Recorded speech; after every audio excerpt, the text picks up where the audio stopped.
শুনতে পাচ্ছেন আমার কথা আপনারা? নমস্কার স্যার, হ্যাঁ শুনতে পাচ্ছি। ওকে ওকে ওকে ওকে শুভ সন্ধ্যা সকলকে। তো আজকে শঙ্কর সুপ্রসারের ক্লাস ছিল, কিন্তু ইউনিভার্সিটির একটি সেমিনার হচ্ছে বেলুড় মঠে অভেদানন্দ যে সেমিনার হলটা আছে ওখানে, হয়তো ওর তরুণ দেরি হয়ে যেতে পারে। তো সেই আশঙ্কাতে আমাকে আগে জানিয়ে দেওয়া হয়েছিল আমি যাতে ক্লাসটা নিই আজকে। কোনো অসুবিধা নেই, ভালো হলো। চলো আমরা শুরু করি ধীরে ধীরে।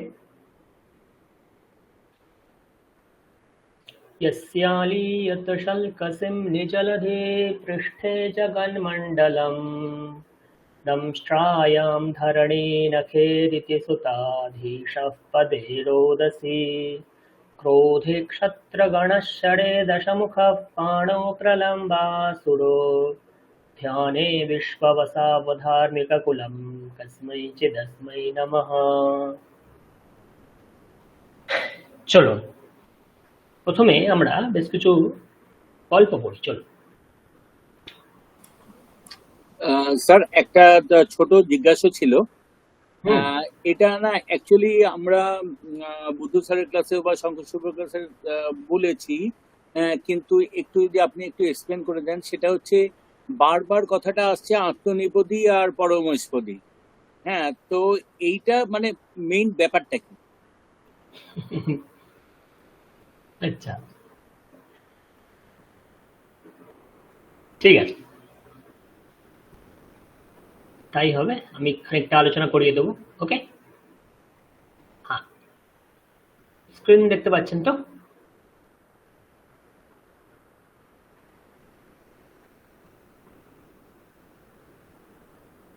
স্ক্রিন দেখতে পাচ্ছেন, একটু জানাবেন। হ্যাঁ, পাচ্ছি। বেশ, সেটা আমি খানিকটা বলে দেবো। পরস্পরপদী আত্মনেপদী পিছনের দিকে, এখন সামনে একটু অভ্যাস করে নিই এগুলো, ঠিক আছে?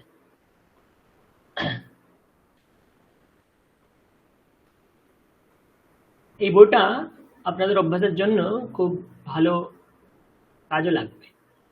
দাঁড়ান, আমরা গত ক্লাসে তৃতীয়া বিভক্তি পড়েছিলাম, আজকে তারই একটা অভ্যাস করব। আর গত ক্লাসে আমরা তবতু প্রত্যয় পড়েছিলাম, তারও একটা অভ্যাস করব। পেজ নাম্বার 51, আপনাদের কাছে যদি বই থাকে 3 নম্বর পার্ট, গল্পের বইটা দেখতে পারেন, তার 51তম পাতা।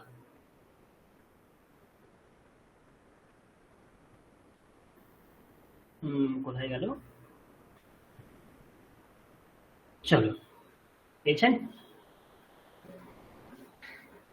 দেখতে পাচ্ছেন স্ক্রিন?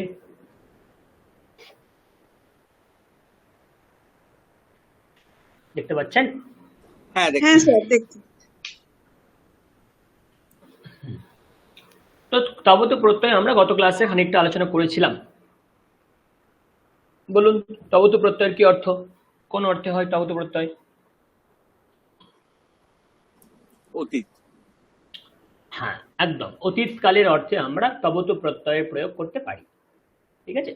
কি কাল, কি কালের? অতীতকাল। অতীতকালের জন্য আমরা তবতু প্রত্যয় প্রয়োগ করতে পারি। ঠিক আছে, অতীতকালের জন্য। যেমন আমি যদি আপনাদের একটা উদাহরণের মাধ্যমে বোঝানোর চেষ্টা করি, ধরুন গচ্ছতি কোন কাল? গচ্ছতি হচ্ছে কি বর্তমানকাল, লর্ড। বর্তমানকাল লট। যদি আমি কাউকে রিকোয়েস্ট করি যে আপনি যান, তখন কিরূপ হবে? গচ্ছতু মানে যদি গচ্ছতু কোন লকার? ওটা হচ্ছে লোড। লোট। সে গিয়েছিল, এই যে গিয়েছিল অতীতকাল, এর জন্য আমরা কিরূপ পেয়েছিলাম? দুই রকম পেয়েছিলাম, অগচ্ছত পেয়েছিলাম আর গতবান পেয়েছিলাম। হ্যাঁ, ওটাই বলার চেষ্টা করছি। অগচ্ছত যদি আমরা সাক্ষাৎ লং লকারের প্রয়োগ করি অতীতকালের ক্ষেত্রে, যেমন এখানে লট লকারের প্রয়োগ করছিলাম, ঠিক যেমন এখানে লোট লকারের প্রয়োগ করছিলাম, ঠিক তেমনি যদি আমরা সাক্ষাৎ লং লকার থেকে আসি তাহলে অগচ্ছত রূপ পাবো। কিন্তু যদি আমরা তবতু প্রত্যয় প্রয়োগ করি তাহলে আমরা কিরূপ পাবো? গতবান। পুংলিঙ্গ হলে গতবান, আর স্ত্রীলিঙ্গ হলে গতবতী। দুটোই অতীতকালের ক্ষেত্রে প্রযোজ্য। আমরা লং লকার প্রয়োগ করে আসতে পারি অথবা তবতু প্রত্যয় প্রয়োগ করেও আসতে পারি। ক্লিয়ার? চলো, একটা পাঠ আছে এখানে, কথা আছে, কে পড়বেন?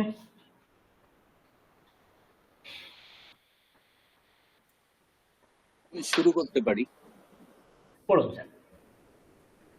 আচ্ছা, সপ্তদশः পাঠः, কোনা কোণার্কः, হুম, মানে কোণারক। কোণার্ক, কোণারক, হুম, কোণারক। কোণারক। চলুন কি আছে দেখি। ওরে বাপরে, এ তো ভয়ঙ্কর। না আহ, না, ভয়ঙ্কর নেই, পড়ুন। না, না, এটা স্বগতোক্তি হলো। আহ, পু- পূজা বাকাসো অহং, बकाशे, पूजा बकाशे। बकाशे, हाँ हाँ, पूजा बकाशे अहम स्वामित्रेः सह स्वामित्रैः, अच्छा, स्वामित्रैः। स्वामित्रैः। আবার একবার বলছি, পূজা বকাশে অহম স্বামিত্রৈः সহ কোণার্ক মন্দিরম দ্রষ্টুম अर्क क्षेत्रम गतवान आसम। হুম, কি হলো? वयम, হ্যাঁ, অর্থ দেখে নি। হ্যাঁ, তো বলুন, যে বাক্যটা আমরা পড়লাম এই বাক্যে কর্তা কোনটা? अहम, তো আহম হচ্ছে আপনার কর্তা। ওকে, ক্রিয়া ওই যে আসম, আসামটাকে যদি আস- আপনি এই মুহূর্তে কেটে দেন তাহলে তালে গতবান। গতবান, তালে গতবান। গতবান। পূজাবকাশে, অবকাশ মানে ছুটি। হুম, বিদ্যাযুক্ত আলয় বিদ্যালয়, পূজাযুক্ত অবকাশ পূজাবকাশ। তো পূজাবকাশে, পূজার ছুটিতে আহম আমি, সহযোগে তৃতীয়া আমরা গত ক্লাসে পড়েছিলাম, হুম, স্বামিত্রৈহি, স্বামিত্রম, স্ব মানে নিজের, স্বামিত্রাণি হুম, যদি বহুবচন করি নিজের মিত্ররা, তাদের সাথে, তাহলে এটা অবশ্যই তৃতীয় বহুবচন হয়ে যাবে। তাহলে হ্যাঁ, ফলম, ফলে ফলানি, ফলেইহি যেমন হয় তেমনি স্বামিত্রৈহি তৃতীয় হয়ে গেল, তাই জন্য হুম, সাহা।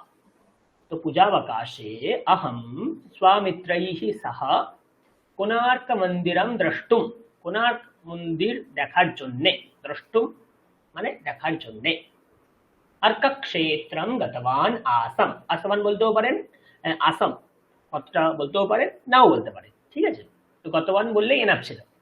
অর্কক্ষেত্রম গতবান আসম, অর্ক আচ্ছা, আর ক্ষেত্রতে দ্রষ্টুমটা কি গিয়েছিলাম। হলো? দ্রষ্টুম, দ্রষ্টুম চতুর্থী দ্রষ্টুম হলো। একটা একটি প্রত্যয় হয়, তুমুন প্রত্যয়।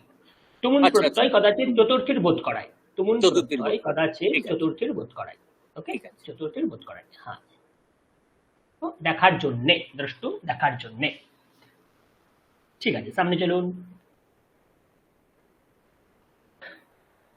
অন্য কেউ যদি পড়তে চান পড়ুন, মানে না, এরকম আমি আপনি জাস্ট আপনি চালু ফার্স্টে, করেছি। আপনি ফার্স্টে আচ্ছা, আমি ফার্স্টে ফার্স্ট প্যারাগ্রাফটা প্যারাগ্রাফটা পড়ুন। পড়ছি, ফার্স্ট প্যারাগ্রাফটা, ঠিক আছে। वयं सर्वे तत्र प्रथमवारं गतवन्तः आस्म। এই পদগুলো নাও প্রয়োগ করতে পারেন। আসমা, গতবন্তः বললেই হ্যাঁ, এনাফ। ওই আসমটা কেটে দিলেই হয়, তাহলে হ্যাঁ, গতবন্তহটা হবে। গতবন্তः তার মানে বয়ম গতবন্তः আমরা গিয়েছিলাম, Correct. বয়ম সর্বে আমরা সকলে ওখানে গিয়েছিলাম, গেছি, ওখানে প্রথমবার তত্র, গিয়েছিলাম। হ্যাঁ তত্র সেখানে, প্রথমবারম আমরা সবাই সেখানে প্রথমবার গিয়েছিলাম। তারপর আচ্ছা, এবার হচ্ছে अस्माभिः আচ্ছা, अस्माभिः सह अस्माकं शिक्षिका तस्या भगिनी च गतवत्य आस्ताम। হুম, হ্যাঁ, গতবত্য, আস্তামটা দরকার নেই অ্যাকচুয়ালি। রাইট, গতবত্য।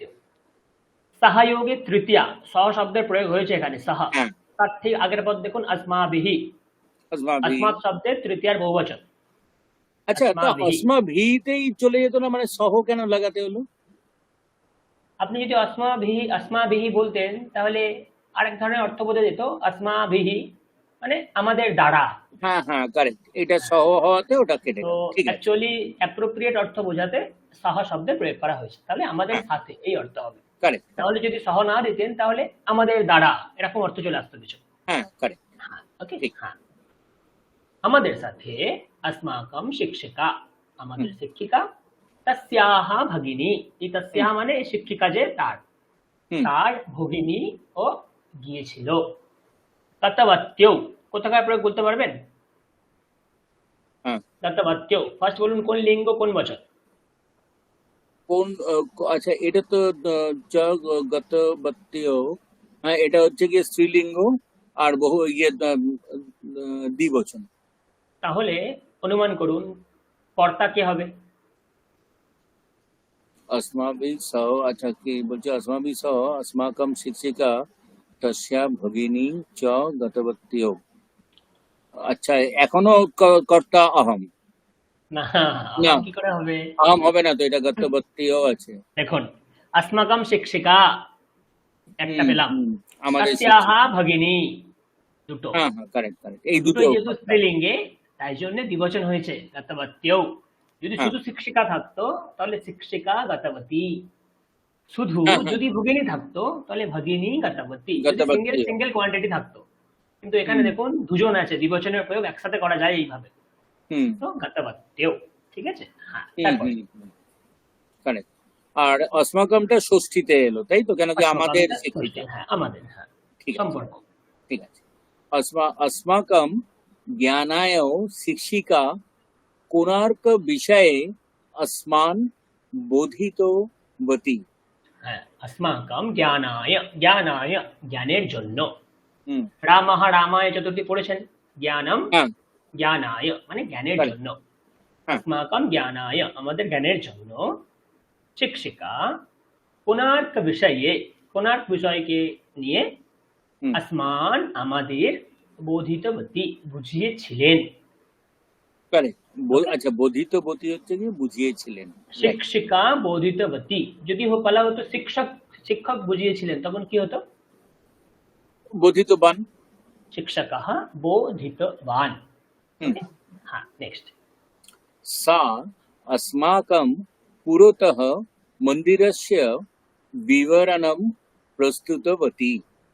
বাহ। सा হুম शिक्षिका হুম, अस्माकं पुरतः আমাদের সামনে হুম, মন্দিরस्य বিবরণম মন্দিরের সম্পূর্ণ বিবরণ প্রস্তুতবতী প্রস্তুত করেছিলেন, উপস্থাপন করেছিলেন। তো দেখুন প্রস্তুতবতী। অর্থ মোটামুটি 70%, 75% নিজেরাই বুঝতে পারছেন, তাই না? হ্যাঁ হ্যাঁ, পুরো বুঝতে পারছি, হ্যাঁ, সেটা ঠিক আছে। চলো নেক্সট প্যারাগ্রাফ কে পড়বেন? দু তিনটে প্যারাগ্রাফ আছে, ইচ্ছা যার আছে তিনি করতে পারেন। कोणार्क मन्दिरम् उत्कलप्रदेशस्य উৎকালা, উৎকালা আমরা সংস্কৃতে, बङ्गोपसागरमध्ये। এক মিনিট ম্যাডাম, আমরা দেখুন মাকারটার নিচে হলন্ত আছে তাই জন্য মন্দিরম অর্ধ বলে চলে যাচ্ছে, কিন্তু উৎ তকারের নিচেও হলন্ত আছে তাই জন্য তকারটাকেও হাফ বলছে। তো যার নিচে কেবল হলন্ত থাকবে বা যেই বর্ণটা হাফ আমরা তারই হাফ উচ্চারণ করব, আর যেই বর্ণ সম্পূর্ণ আমরা সেই বর্ণের সম্পূর্ণ উচ্চারণ করব। তার মানে কোণার্ক মন্দিরম উৎকল প্রদেশस्य বঙ্গোপসাগর সমীপে अस्ति। समीपे ওকে, अस्ति। তাহলে উৎকল মন্দির, এই কোণার্ক মন্দির কোথায় আছে? উৎকল প্রদেশের। বাংলা যখন আমি বলছি দেখুন উৎকল বলছি কারণ এটা বাংলা বলছি, তো বাংলার যেই রীতিনীতি সেটা আমাদেরকে মানতে হবে, কিন্তু সংস্কৃতেরও তো একটা রীতিনীতি আছে, সংস্কৃত বলার সময় তখন সেটা মানতে হবে। ওকে, তো উৎকল প্রদেশের যে বঙ্গোপসাগর সমীপে এই মন্দির অবস্থিত। ঠিক আছে, হ্যাঁ নেক্সট। तत्र सूर्यदेवस्य पूजा भवति। কি অর্থ হবে? না না না, অর্থ অর্থ। তত্ত্ব মানে সেখানে সূর্যদেবের পূজা হয়। হ্যাঁ, খুব ভালো। অতএব তারপরে পৌরাণিকাः তৎ ক্ষেত্রम् অর্কক্ষেত্ররূপেণ বর্ণিতবন্তः। হ্যাঁ, তো যারা সাহিত্য রচনা করে বা যারা সাহিত্য নিয়ে মেতে থাকে তারা সাহিত্যিক, হুম, যারা ন্যায় শাস্ত্র নিয়ে মেতে থাকে তারা নৈয়ায়িক, যারা পুরাণ শাস্ত্র নিয়ে মেতে থাকে তারা পৌরাণিক। পৌরাণিকাः।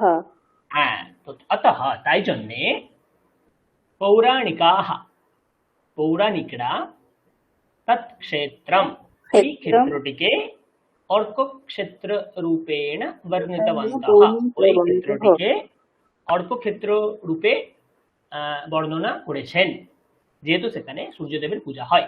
অর্ক মানে সূর্য, তাই জন্যে সেই স্থানটিকে, সেই ক্ষেত্রটিকে অর্কক্ষেত্র রূপে বর্ণিত করেছেন। ওকে, হ্যাঁ ঐতিহাসিকাः কোণার্কस्य পরিগণनं বিশ্বस्य সপ্তাশ্চর্যেষু সপ্তাশ্চর্যেষু সপ্তাশ্চর্যেষু কৃতবন্তः। ঐতিহাসিকাः যারা ঐতিহাসিক আছেন তারা ঐতিহাসিকরা কোণার্কের পরিগণনং বিশ্বস্য মানে বিশ্বের সপ্ত আশ্চর্যের হিসাবে পরিগণনা করেছিলেন। ঐতিহাসিকরা কোণার্ক মন্দিরকে বিশ্বের যে 7টা আশ্চর্য আছে তার একটিতে বা তাদের মধ্যে পরিগণনা করেছেন। এই অর্থ। পরিগণনা করেছিলেন। তারপরে বৈদেশিকাः পর্যটকাः তস্য ব্ল্যাক পাগোডা ব্ল্যাক পাগোডা ইতি অপি নাম কৃতবন্তः। নাম কৃতবন্তः। বৈদেশিক পর্যটক যারা আছেন তারা ওই স্থানটির ব্ল্যাক প্যাগোডা এই নাম করেছেন। অপি নাম কৃতবন্তः। অনন্তরং তৎ নাম সর্বে স্বীকৃতবন্তः। নাম বলুন, তৎ নাম তৎ নাম স্বীকৃতবন্তः। সর্বে স্বীকৃতবন্তः। অনন্তরম তারপর তৎ নাম সেই নামটি সর্বে স্বীকৃতবন্তः সবাই স্বীকার করেছেন। তার মানে যে তোমরা তবতু প্রত্যয় রূপ পড়ছি, কটা রূপ পেলাম আপাতত? গতবান, তারপরে গতবত্যৌ, তারপরে বোধিতবতী, তারপরে প্রস্তুতবতী, তারপরে বর্ণিতবন্তः, তারপরে কৃতবন্তः, তারপরে কৃতবন্তः, তারপরে স্বীকৃতবন্তः। 8টা তবতু প্রত্যয়ের রূপ ইতিমধ্যে আমরা পেয়েছি। চলো নেক্সট প্যারাগ্রাফ কে পড়বেন? স্যার এই অপরম মানে কি? অন্য, অপরম, অন্য, অপরম, হ্যাঁ অপরম, অপরম অপরম না, অপর নাম, তার অপর নাম বা অন্য নাম। হ্যাঁ। হ্যাঁ, এই অর্থে। চলুন থার্ড প্যারাগ্রাফ পড়ুন। স্যার পড়ছি। পড়ুন। कोणार्कः न केवलम् उत्कलस्य अपितु समग्रस्य भारतवर्षस्य भूषणम् अस्ति। কোণার্ক কেবল উৎকলের নয়, সমগ্র ভারতবর্ষের ভূষণ। হুম ত্রয়োদশ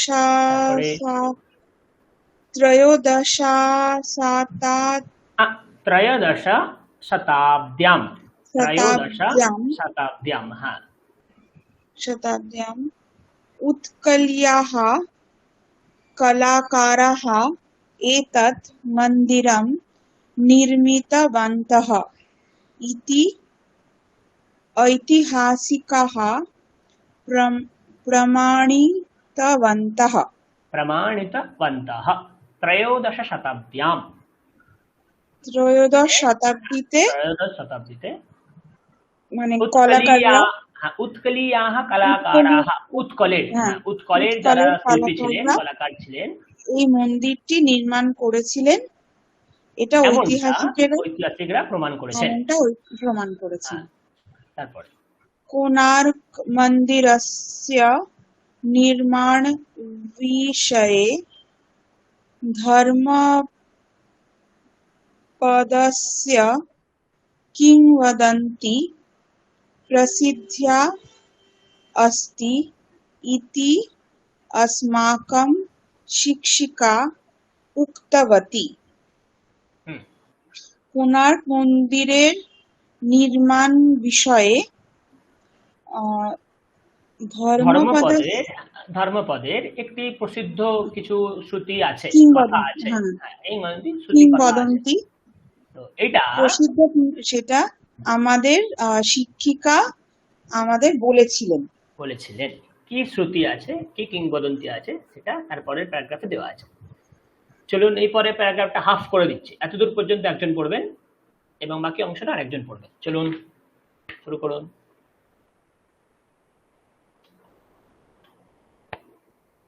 স্যার পড়ছি। হুম, বলার দরকার নেই, এমনি পড়তে শুরু করুন। ধর্মপদः তদা ধর্মপদः তদা দ্বাদশবর্ষীয়ः বালকः आसीत्। ম্যাডাম ম্যাডাম ধীরে ধীরে পড়ুন, একটু একটু ধীরে ধীরে পড়ুন। ধর্মপদः তদা धर्मपदः तदा द्वादशवर्षीयः द्वादशवर्षीयः बालकः आसीत्। হ্যাঁ, এইভাবে স্পষ্ট উচ্চারণ করে ধীরে ধীরে চলুন, তাহলে শুনতে ভালো লাগবে। হ্যাঁ, तावत् सः না, অর্থ অর্থ অর্থ অর্থ অর্থ ধর্মপদ ধর্মপদ তখন সেই সময় দ্বাদশ বর্ষের বা 12 বছরের বালক ছিলেন। দ্বাদশ বর্ষীয় এক বালক ছিলেন। হ্যাঁ, তারপরে तावत् सः सजनकं विशुमहाराणम् एकवारं दृष्टवान् आसीत्। আসিত পত্রটা কাটতে পারেন, অসুবিধা নেই এখানে। তাহলে কি হলো? तावत् তাবৎ মানে ততক্ষণ পর্যন্ত, তাবৎ মানে ততক্ষণ পর্যন্ত। সাহা স্বজনকম, স্ব মানে নিজের, নিজের জনক। জনক, তার নাম কি? বিশু মহারাণা, তার দ্বিতীয় হয়ে গেছে এখানে। তো তার নিজের জনক বিশু মহারাণা তাকে একবারও সে দেখেনি। अपि দ্বাদশ न বর্ষীয়, হ্যাঁ, दृष्टवान्। আপনি না দৃষ্টাবান, দ্বাদশ বর্ষীয় তার বয়স, 12 বছর তার বয়স, কিন্তু একবারও সে তার পিতা বিশু মহারানাকে দেখেনি। তারপর सः तु तस्य जन्म सः तु तस्य जन्मतः प्राक् प्रवासं गतवान्। তিনি তার জন্মের আগে প্রবাসে গিয়েছিলেন। প্রবাস মানে হচ্ছে যারা বাড়ি থেকে দূরে থাকেন, তারা হচ্ছে প্রবাস, প্রবাসী, প্রবাসীয়। ওকে, হ্যাঁ, তারপরে দ্বাদশ সহস্র দ্বাদশ, দ্বাদশ দ্বাদশ সহস্র শ্রমিকৈः শ্রমিকैः फलैः लतै जनैः रामैः श्रमिकैः श्रमिकैः सह नृपः तं कोणार्क मन्दिरस्य निर्माणकार्ये नियोजितवान्। হ্যাঁ, তাহলে কি হচ্ছে? মানে দ্বাদশ দ্বাদশ সহস্র শ্রমিকৈः সহ, 12,000 শ্রমিকের সাথে রাজা নৃপः, রাজা তম, তম মানে হ্যাঁ, তম কোণার্ক মন্দিরস্য নির্মাণ কার্যে, কোণার্ক মন্দিরের নির্মাণ কার্যে নিয়োজিতবান, নিয়োগ করেছিলেন। কাকে? ধর্মপদকে। হ্যাঁ, বিদ্যালয়ে না, ধর্মপদস্য ধর্মপদকে না, ধর্মপদকে না, তার বাবাকে তার বাবাকে। হ্যাঁ, মহারাণাকে নিয়োগ করেছিলেন। একদম, হ্যাঁ। विद्यालये धर्मपदस्य मित्राणि तस्य जनकः नास्ति इति जनकः, तस्य जनकः नास्ति इति आक्षेपं कृतवन्तः। কৃতবন্তः, বিসর্গের উচ্চারণ করতে হবে ম্যাডাম। হ্যাঁ, आक्षेप না, আক্ষেপম কৃতবন্তः। মানে বিদ্যালয়ে ধর্মপদের যেসব বন্ধুরা ছিল তারা তাকে বলতো যে তোমার বাবা নেই বলে আক্ষেপ করতো এইভাবে। হ্যাঁ, মানে হাসি মজা করতো। ঠিক আছে, ওকে, চলুন তারপরে অন্য কেউ পড়ুন।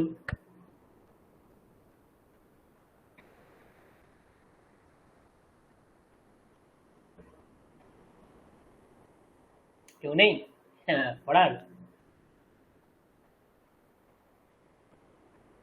ভুল হোক যাই হোক, অভ্যাস করতে, অভ্যাস না করলে তো হবে না। তাপস বাবু পড়ুন। হ্যাঁ, বলছি। আচ্ছা। দুঃখিত সহ জনন্যৈ সর্ব নিবেদিতবান। হ্যাঁ, সর্বম, সর্বম নিবেদিতবান। সে দুঃখিত হয়ে তার জননীকে সবকিছু বলেছিল, হ্যাঁ। নিবেদিত বা নিবেদন করেছিলেন। হ্যাঁ, তারপরে द्वादश वर्षेभ्य तस्य जनकः प्रवासे अस्ति इति जननी उक्तवती। হ্যাঁ, 12 বছর ধরে 12 বছর বয়সে তোমার না না না না না 12 বছর ধরে 12 বছর ধরে তোমার পিতা বাইরে আছে, প্রবাসে আছে। জননী মানে মাতা তাকে এটাই বলেছিলেন। হ্যাঁ, জনকম দ্রষ্টুম গমিষ্যামি ইতি জননীম উক্তবান ধর্মপদঃ। বাবাকে দেখব এইটা মাতাকে বলেছিল, ধর্মপদ মাকে বলেছিল। জনকম দ্রষ্টুম গমিষ্যামি, জনককে দেখার জন্য আমি যাব। এখানে এখানে কোণার্ক মন্দিরের নির্মাণ কার্যে আমার বাবা নিয়োজিত, বাবাকে দেখার জন্য আমি সেই স্থানে যাব। ইতি জননীম উক্তবান ধর্মপদঃ, ধর্মপদ তার মাকে বলেছিলেন। তারপরে জনকস্য পরিচয়ম ন জানাসি ইতি উক্ত্বা জননী তং নিবারিতবতী। হ্যাঁ, সে তো জনককে দেখেওনি, তো কিভাবে চিনবে? তো জনকস্য সেই- পরিচয়ম ন জানাসি, তুমি জনকের পরিচয় জানো না, এইটা বলে তাকে মাতা তাকে নিবারণ করেছিল। হ্যাঁ, পরন্তু ধর্মপদঃ তত্র গন্তুম প্রতিজ্ঞাতবান। হুম, কিন্তু তারপরও ধর্মপদ সেখানে যাবার জন্য প্রতিজ্ঞাবদ্ধ হয়েছিল, প্রতিজ্ঞা করেছিল। হুম, প্রতিজ্ঞা করেছিল। অন্তত গত্বা জননী অনুমতিং দত্তবতী। অন্তত গত মানে লিস্ট একদম শেষে। হ্যাঁ, তারপরে সবার শেষে মাতা তাকে যাওয়ার জন্য অনুমতি দিলেন। প্রাঙ্গণস্য প্রাঙ্গণস্য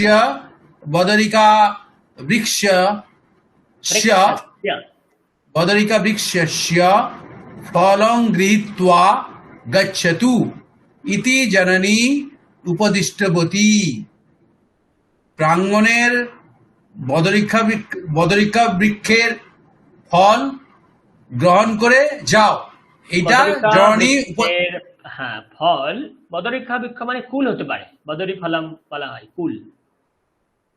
ওকে, তো এইটা বদরিকা বৃক্ষস্য, প্রাঙ্গণের যে বদরিকা বৃক্ষ তার ফল গ্রহণ করে যাও।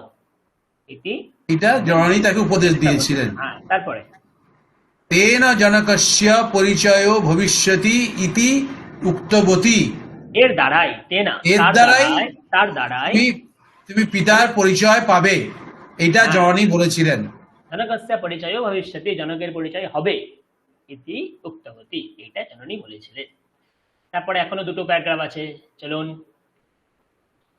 ধর্মপদঃ প্রাতঃ যাত্রাম প্রারব্ধবান। হ্যাঁ, ধর্মপদ সকালে যাত্রা শুরু করেছিলেন, অতীতকাল না? করেছিলেন। মার্গে সায়ংকালঃ অভবৎ, যেতে পথে সন্ধে হয়ে গেল। আচ্ছা, এই অভবৎ এইটার লট এই তাবতু প্রত্যয় করলে কিরূপ হবে? ভবতবান, ভূতবান রূপ হয় অ্যাকচুয়ালি, ভূতবান। তো আনকমন রূপ বলে এখানে এটা দেয়নি, তাই জন্য অভবৎ দিয়ে কাজ চালিয়ে দিয়েছে। আচ্ছা, এর এটা হচ্ছে ভূতবান, তাই তো? হ্যাঁ, ভবতি ধাতু ভূতবান। আচ্ছা, সহ কস্যচিৎ বৃক্ষস্য অধঃ রাত্রিযাপনং কৃতবান। অধঃ রাত্রিযাপনং কৃতবান। হ্যাঁ, সে কস্যচিৎ বৃক্ষস্য, কোন বৃক্ষের নিচে রাত্রিযাপন করেছিল। তারপরে তত্র সহ খগয়ো বার্তাম খগয়োঃ বার্তাম শ্রুতবান। সেখানে তিনি পাখির ডাক শুনতে পেলেন। না না না, তত্র সেখানে, সাহা সে কে ধর্মপাল, ধর্মপদ, খগয়োঃ দুটি পাখির, খগয়োঃ দুটি পাখির, খগয়োঃ দুটি পাখির বার্তাম শ্রুতবান কথাবার্তা শুনলেন। কি বার্তা? তৌ পরস্পরম ভাষিতবন্তৌ আস্তাম। তো পরস্পরম ভাষিত তারা তারা তারা পরস্পর প- বড় করেছিল, হ্যাঁ, তারা পরস্পর কথা বলা বলি করছিল, করেছিল অতীতকালে। হ্যাঁ, করেছিল। স্বহ দ্বাদশ সহস্র শ্রমিকানাম শিরচ্ছেদঃ ভবিষ্যতি ইতি একঃ উক্তবান। হ্যাঁ, যে 12,000 শ্রমিক মন্দির নির্মাণের কাজ করছিল, তো কাজ তাদের মাথা কেটে ফেলবো। শিরচ্ছেদঃ, না ফেলবো না, শিরচ্ছেদঃ ভবিষ্যতি, তাদের শিরচ্ছেদ করা হবে। ইতি একঃ উক্তবান, দুটি পাখির মধ্যে একটি পাখি বলেছিল। একজন এটা বলেছিল। হুম, কিমর্থম ইতি অপরহ পৃষ্ঠবান। হুম। কিমর্থম, এটা- কেন কেন? ইতি অপরঃ পৃষ্ঠবান, দ্বিতীয় যে ছিল সে জিজ্ঞেস করেছিল কেন? সে জিজ্ঞেস করলো, হ্যাঁ, কেন এটা অন্যজন জিজ্ঞেস করলো, অন্য পাখি জিজ্ঞেস করলো। কোণার্ক মন্দিরস্য শিখর নির্মাণে শ্রমিকাः অসফলাः সন্তি। কোণার্ক মন্দিরের শিখর নির্মাণে শ্রমিকরা অসফল হয়েছিল। হুম, অতঃ নৃপঃ তেষাং প্রাণদণ্ডম আদিষ্টবান অস্তি হুম, ইতি। তাই জন্যে, হুম, আচ্ছা আচ্ছা বলুন। তাই জন্য রাজা তাদেরকে প্রাণদণ্ড দেওয়ার আদেশ করেছিল, করেছিলেন, হ্যাঁ হ্যাঁ, করেছিলেন। ইতি প্রথম ইতি প্রথম উত্তরিতবান। অ্যান্সার, উত্তর করেছিল, উত্তর হ্যাঁ, এই করেছিল। প্রথম পাখিটা এটাই উত্তর করেছিল। হুম, পরন্তু यदि कश्चित् सूर्योदयात् प्राक् शिखर निर्माण करिष्यति, निर्माणम शिखर निर्माणं करिष्यति तर्हि तेषां प्राणरक्षा भविष्यति इति सूचितवान। किन्तु যদি সূর্যোদয়ের আগেই শিখর নির্মাণ করতে পারে তাহলে তাদের প্রাণ রক্ষা হতে পারে, এইটা বলেছিল। परंतु किंतु यदि यदि यदि कश्चित केउ सूर्योदयात् प्राक्, सूर्योदयेर आगे शिखर निर्माणम करिष्यति, शिखर निर्माण करते पारे, तर्हि तेषां प्राण रक्षा भविष्यति इति सूचितवान। কেউ যদি মন্দিরের শিখর নির্মাণ কাজে তো সকলে অসফল হচ্ছিল, কেউ যদি সূর্যোদয়ের আগে মন্দিরের শিখর নির্মাণ করতে পারে তাহলে সবাই প্রাণ রক্ষা হবে, এরকমটাও সূচনা দিয়েছিল। তো অন্য কেউ পড়ুন এবারে নেক্সট প্যারাগ্রাফ। নেক্সট প্যারাগ্রাফ পড়ুন।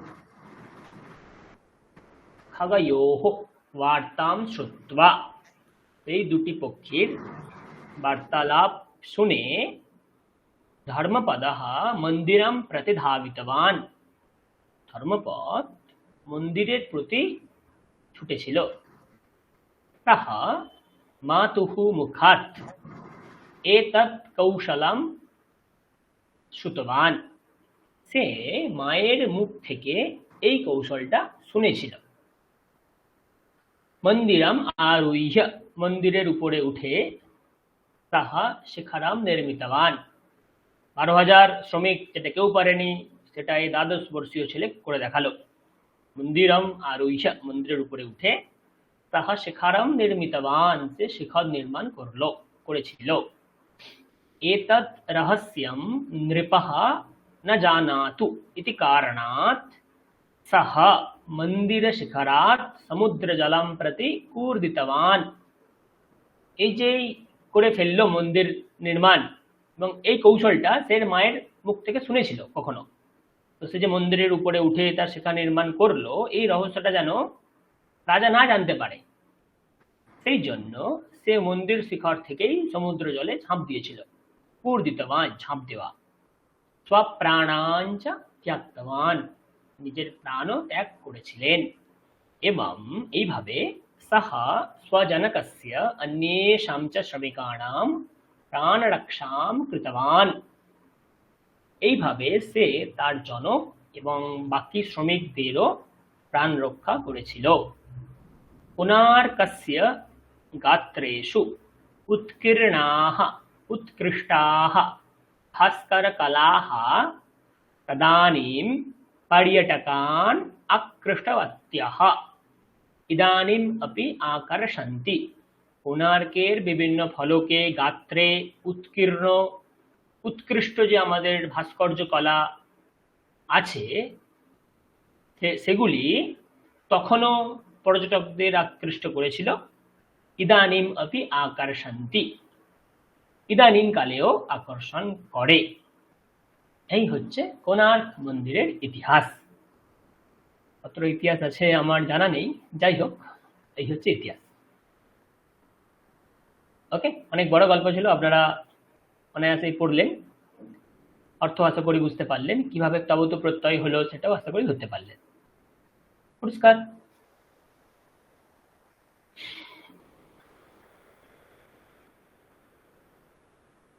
বেশ,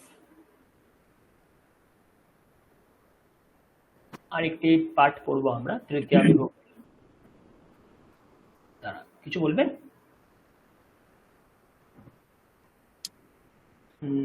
তৃতীয়া বিভক্তি 68।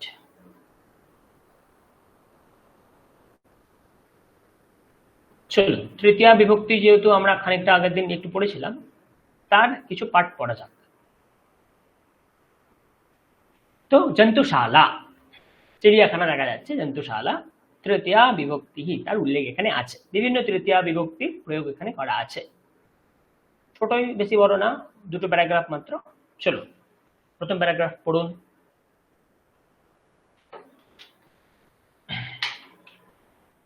কে পড়বেন? স্যার এটা আগের দিন হয়েছিল না? পড়েছিলাম আমরা এটা আগের দিন। হ্যাঁ। ও ওকে ওকে, তাহলে তো খুবই সুবিধা হলো। বেশ বেশ, অসুবিধা নেই। একটু দাঁড়ান,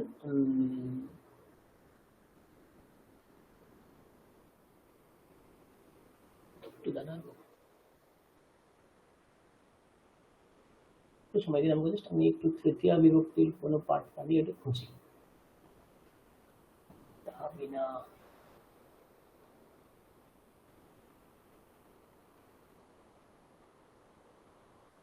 ওকে, চলুন। সাহবিনা, এটাও আমরা তৃতীয়াতে পড়েছিলাম, তো এইটা থেকে খানিকটা পাঠ পড়া যাক। চলো, বেশ, চলো একটি, এটা সম্ভাষণ বই, এটা হচ্ছে 4 নম্বর বই, যদি আপনাদের কাছে থাকে বার করতে পারেন, 10 নম্বর পেজ। এই বইটা সম্ভাষণ, প্রত্যেকের মধ্যে পরস্পর সম্ভাষণ দেওয়া আছে। যেখানে শিশিরাহা অখিলাহা, শিশিরাহা অখিলাহা, শিশিরাহা অখিলাহা, দুটো ক্যারেক্টার আছে, তারা পরস্পর কথোপকথন করছে। তো আপনাদের মধ্যে কেউ একজন শিশির হন, কেউ একজন অখিল হন, হয়ে পড়ুন। শুরু করুন, নিজেরাই চলে আসুন। শিশির কে হবেন? পুংলিঙ্গ আছে বলে পুংলিঙ্গ কি পড়তে হবে এমন না, আপনারাও আসতে পারেন, স্ত্রীলিঙ্গের অনেক আছে। চলুন চলুন, তাড়াতাড়ি পড়ুন। স্যার আমি একটা পড়তে পারি, কিন্তু মানে কিন্তু সব পারবো না। না না, আমি আছি তো, আপনারা শুধু রিডিং পড়ুন। বেশ, আরেকজন চলে আসুন। চেষ্টা করবো স্যার। নিশ্চয়, শুরু করুন। ম্যাডাম আপনি কি শিশির? হ্যাঁ, তাই শুরু হ্যাঁ করুন। ঠিক আছে, হ্যাঁ করুন। পড়ছি। অখিলাহা, না অখিল। अखिला, সম্বোধন সম্বোধন দেওয়া আছে अखिला, যেমন কি अखिला। রামঃ, এই শব্দ সম্বোধন কি হ্যাঁ পড়েছিলাম আমরা, মনে করতে পারছেন? রামঃ, এই শব্দের সম্বোধন কি? রাম, রাম। রাম। হে রাম, হে রাম, তো হে এখানে উচ্চ আছে, তেমনি হে अखिला। अखिला कोऽपि नास्ति किं गृहे। ঘরে কি কেউ নেই? কোপি নাস্তি, কেউ কি নেই? কেউ কি গৃহে? ঘরে নেই? হ্যাঁ, কেউ কি ঘরে নেই? হ্যাঁ, নেক্সট। अखिला এখন বলছে अहम एकः एव अस्मि, মানে আমি একাই আছি। আচ্ছা, আমি একাকী আছি। হ্যাঁ। পিতা অম্বয়া সহ, মানে মায়ের সঙ্গে আর কি। পিতা অম্বয়া সহ সঙ্গীত কার্যক্রমম গতবান। संगीत, हाँ, संगीत कार्यक्रमम गतवान। মানে পিতা পিতা বাবা মায়ের সাথে হ্যাঁ কিছু সঙ্গীত কার্যক্রম আছে সেখানে গেছে। হ্যাঁ अग्रजा अरुणया सह चित्रमन्दिरं गतवती। হুম, মানে অরুণয়া কি কোনো মানে অরুণা, অরুণা থেকে অরুণয়া তাই হয়েছে? হ্যাঁ হ্যাঁ, অগ্রজা দিদি অরুণায়া সাহা অরুণার সাথে চিত্র অরুণার সঙ্গে মন্দিরম গতবতী, কোথাও চিত্র মানে মন্দিরে গেছে। হ্যাঁ, অনুজः অনুজः बालैः सह क्रीडति। ও ছোট বোন বা ভাই এখানে না অনুজহা ছোট ভাই, অনুজহা ছোট ছোট ভাই ভাই। অনুজহ ছোট ভাই বালৈহি সহ ক্রীড়তি মানে আরো বালকদের সঙ্গে বালকদের খেলছে। সাথে খেলছে। তো দেখুন সাব টপিক কি আছে, সাহ আর বিনা। তো সহযোগেও তৃতীয় আমরা পড়েছি, বিনা যোগেও তৃতীয় আমরা পড়েছি, তাই না? তাহলে যে তিনটা এখন মার্ক করেছি, সাহ শব্দের প্রয়োগ আছে, তার সাথে কিভাবে তৃতীয় নিশ্চয়ই আপনারা ধরতে পেরেছেন, তাই না? একদম। চলো নেক্সট, শশীরা পড়ুন। भवन्तं विना सर्वेऽपि गतवन्तः। ভবন্তম বিনা আমরা পড়েছিলাম বিনা শব্দযোগে একাধিক বিভক্তি হতে পারে, ফার্স্ট দ্বিতীয়া হতে পারে বিনা শব্দযোগে, তেমনি বিনা শব্দযোগে তৃতীয়াও হতে পারে। তো এখানে দেখুন বিনা শব্দের প্রয়োগ আছে, কিন্তু তার সাথে কোন বিভক্তি আছে বলুন দেখি, দ্বিতীয়া না তৃতীয়া? ভবন্তম বিনা, ভবান শব্দের দ্বিতীয়া, ভবন্তম বিনা সর্বেপি গতবন্তঃ, আপনাকে ছাড়া সকলেই গিয়েছে, সকলেই গেছে। भवान् मया सह आगच्छतु। আপনি ভবান, আপনি আপনি মায়া সাহা আমার সাথে আসুন। আমার সাথে আসুন। হুম, मम माता आपणं गत्वा पुष्पाणि आनयतु इति उक्तवती। মম মাতা, আমার মা আমার মা আপনাম দোকান থেকে গত্বা, হ্যাঁ দোকানে ফুল গিয়ে আনতে পুষ্পাণি বলেছিল, আনায়তু, হ্যাঁ ফুলগুলি আনো, ইতি আনতে উক্তবতী, এরকম বলেছিল। বলেছিলেন। अहं सूतेन विना एव आगतवान्। সিউতাম মানে হচ্ছে ব্যাগ, তো সিউতানা বিনা মানে ব্যাগ ছাড়াই আমি চলে ব্যাগ এসেছি। ছাড়াই চলে এসেছে। হ্যাঁ চলে এসেছি, ওকে। হ্যাঁ নেক্সট অখিল। অখিল বলছে চিন্তামাস্তু অহম স্বীয়তম দদামি, মানে তুমি চিন্তা করো না আমি ব্যাগ দিচ্ছি। ধনেন বিনা আগতম ওয়া ইতি পশ্যতু। ধনে না বিনা, ধন ছাড়াই কি এসেছো, এটা এটা দেখো, ব্যাগ ছাড়া তো চলে এসেছো, আমি তো দিয়ে দেবো, কিন্তু টাকা আছে তো, এটা দেখো। ব্যাগ দিয়ে দেবো কিন্তু তুমি ধন ছাড়া এসেছো কি? হ্যাঁ শশীরা নিষ্ঠতু তিষ্ঠতু, তিষ্ঠতু সরি দাঁড়াও দাঁড়াও দাঁড়াও দাঁড়াও দাঁড়াও, হ্যাঁ তিষ্ঠতু, দাঁড়ান দাঁড়ান। প্রথমম, হ্যাঁ তারপর প্রথমম ধনমস্তি বা ইতি পশ্যামি। আগে ধন আছে কিনা দেখে নি। কিঞ্চিত কিঞ্চিত জলম দদাতু ভোঃ ভোঃ। তো মানে কিঞ্চিত জলম কিঞ্চিত দদাতু, হ্যাঁ জল খানিকটা দাও। জল দাও, হ্যাঁ। আচ্ছা, মানে ও বলছে যে আমি এখন ইয়ে দেখে নিই যে আছে কিনা, তুমি ততক্ষণ জল দেওয়াচ্ছ।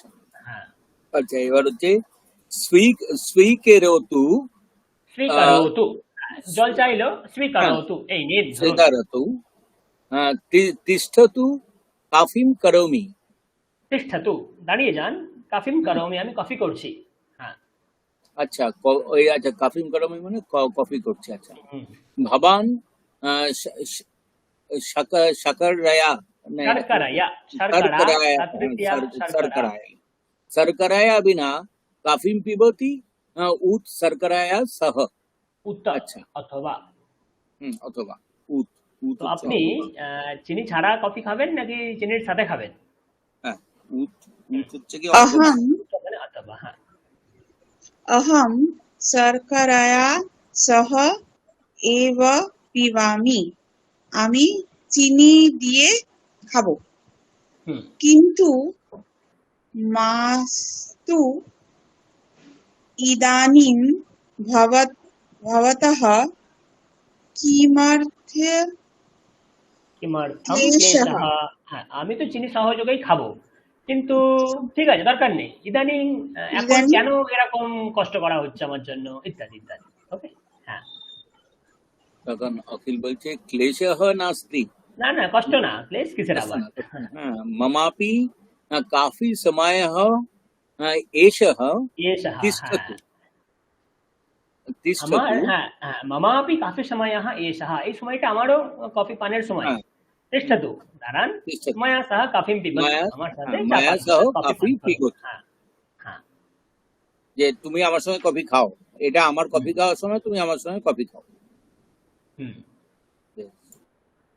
ওকে। তো হচ্ছে এই মোটামুটি তৃতীয়া আমরা দেখলাম। তো মোটামুটি একটা ধরতে পারছেন তৃতীয়া বিভক্তি কেমন ভাবে প্রয়োগ হয় তার।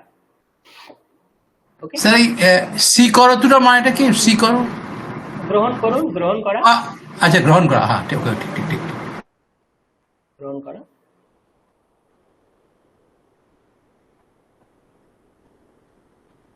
ওকে, চলো।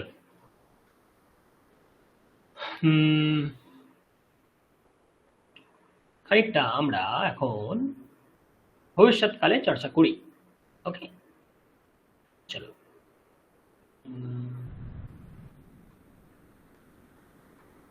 দেখুন, ভবিষ্যৎকাল কি হয় এটা ভবিষ্যৎকালে। পেজ নাম্বারটা বলবেন স্যার? হ্যাঁ, page number 262, page number okay, 262। এটা মেন বইটা তাই না? হ্যাঁ, মেন বইটা 264, পেজ বার করুন, 264।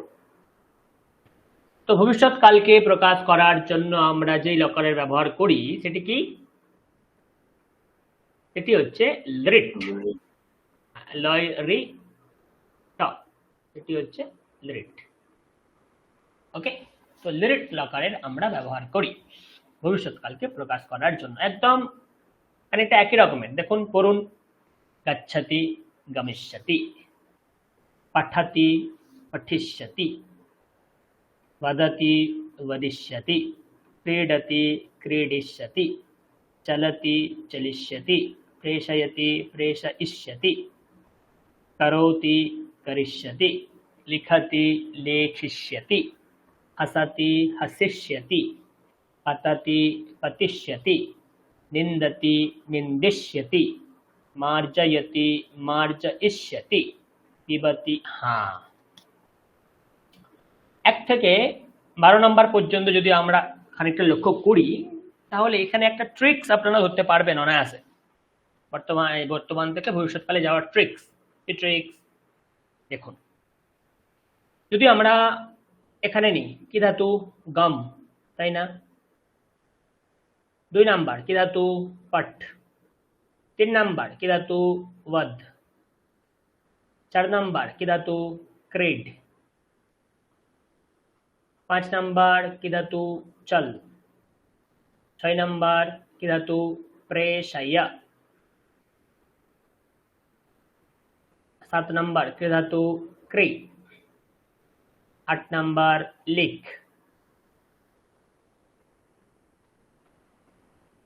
9 নাম্বার হস। 10 নাম্বার পথ। 11 নাম্বার নিন্দ। 12 নাম্বার মার্জায়া। তো 1 থেকে 12 পর্যন্ত যা যা ধাতু আমি লিখেছি, দেখুন তো প্রত্যেকটি ধাতুর মধ্যে কমন টার্ম কি আছে, কমন জিনিস কি কিছু আছে? আচ্ছা, 7 নম্বরটাকে এই মুহূর্তে আপনারা এক্সেপশন ধরুন। তো 7 নম্বরটা ছাড়া 1 থেকে 11-12 পর্যন্ত যত ধাতু লিখেছি, দেখুন প্রত্যেক ধাতুই হসন্ত দেওয়া আছে কি? হসন্ত দিয়ে শেষ হচ্ছে। একদম এই পয়েন্টটাকে ধরতে হবে। তো যেই ধাতু হসন্ত দিয়ে শেষ, বেশিরভাগ ক্ষেত্রে যেই ধাতু হসন্ত দিয়ে শেষ, তার যে অন্তিম বর্ণ তার সাথে হস্যিকার যোগ হয়। হসন্ত যুক্ত যেই বর্ণ তার সাথে একটি হস্যিকার যোগ হয়। গম ছিল, একটা হস্তি যোগ হলো গমি। পাট ছিল, হস্তি যোগ হলো পাঠি। বদ ছিল, হস্তি যোগ হলো বদি। ক্রেড, হস্তি যোগ হলো ক্রেডি। চল, হস্তি যোগ হয়ে চলি। প্রেষায়া, হস্তইকার যোগ হয়ে প্রেষয়ী। কি ধাতুকে এখন ছেড়ে দিন। লিক ধাতু, হস্তইকার যোগ হয়ে, আচ্ছা ছেড়ে দিন, 8 নম্বর ছেড়ে দিন। 9 নম্বর হস ধাতু, হস্তিকার যোগ হয়ে হাসি। পদ ধাতু, হস্তিকার যোগ হয়ে পতি। নিন ধাতু, হস্তিকার যোগ হয়ে নিন্দি। মার্জয় ধাতু, হস্তিকার যোগ হয়ে মার্জয়ী। প্রত্যেকটা একই ধরনের, বুঝতে পারছেন। হলন্ত যুক্ত ধাতু যদি আপনারা পান তাহলে অন্তিম বর্ণ যেখানে হল আছে সেখানে ইযোগ করুন, ফার্স্ট কথা। তারপরে দ্বিতীয় পয়েন্টে একটা মূর্ধন্যস্থ জাফলা আসুন আনুন, এটা হচ্ছে ভবিষ্যৎকালের জন্য একটা ইউনিক ফর্ম, এটা সব জায়গাতে আসবে।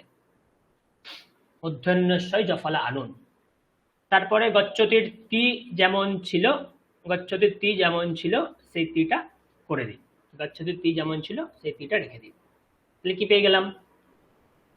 গমিষ্যতি। কি পেয়ে গেলাম? গমিষ্যতি। তারপরে পঠিষ্যতি, वदिष्यति, क्रीडिष्यति, चलिष्यति, प्रेषयिष्यति, हसिष्यति, पतिष्यति, निंदिष्यति, मार्जयिष्यति। একটা লিঙ্ক কি আপনারা বুঝতে পারলেন? এখানে যত হলন্ত যুক্ত ধাতু আছে অন্তিম বর্ণের সঙ্গে ইযোগ করুন প্রথমে, মূর্ধন্যস্থ জাফলা আনুন, তারপরে তি করুন, কাজ শেষ। তা চলবে কেমন করে? একদম সোজা। गच्छति, गच्छतः, गच्छन्ति। गमिष्यति, गमिष्यतः, गमिष्यन्ति। गच्छसि, गच्छथः, गच्छथ। गमिष्यसि, गमिष्यथः, गमिष्यथ। गच्छामि, गच्छावः, गच्छामः। गमिष्यामि, गमिष्यावः, गमिष्यामः। পরিষ্কার? ক্লিয়ার? তার মানে আমি যদি আপনাদের আর একটু শর্টকাট বলে দিই তাহলে জিনিসটা এরকম দাঁড়ালো।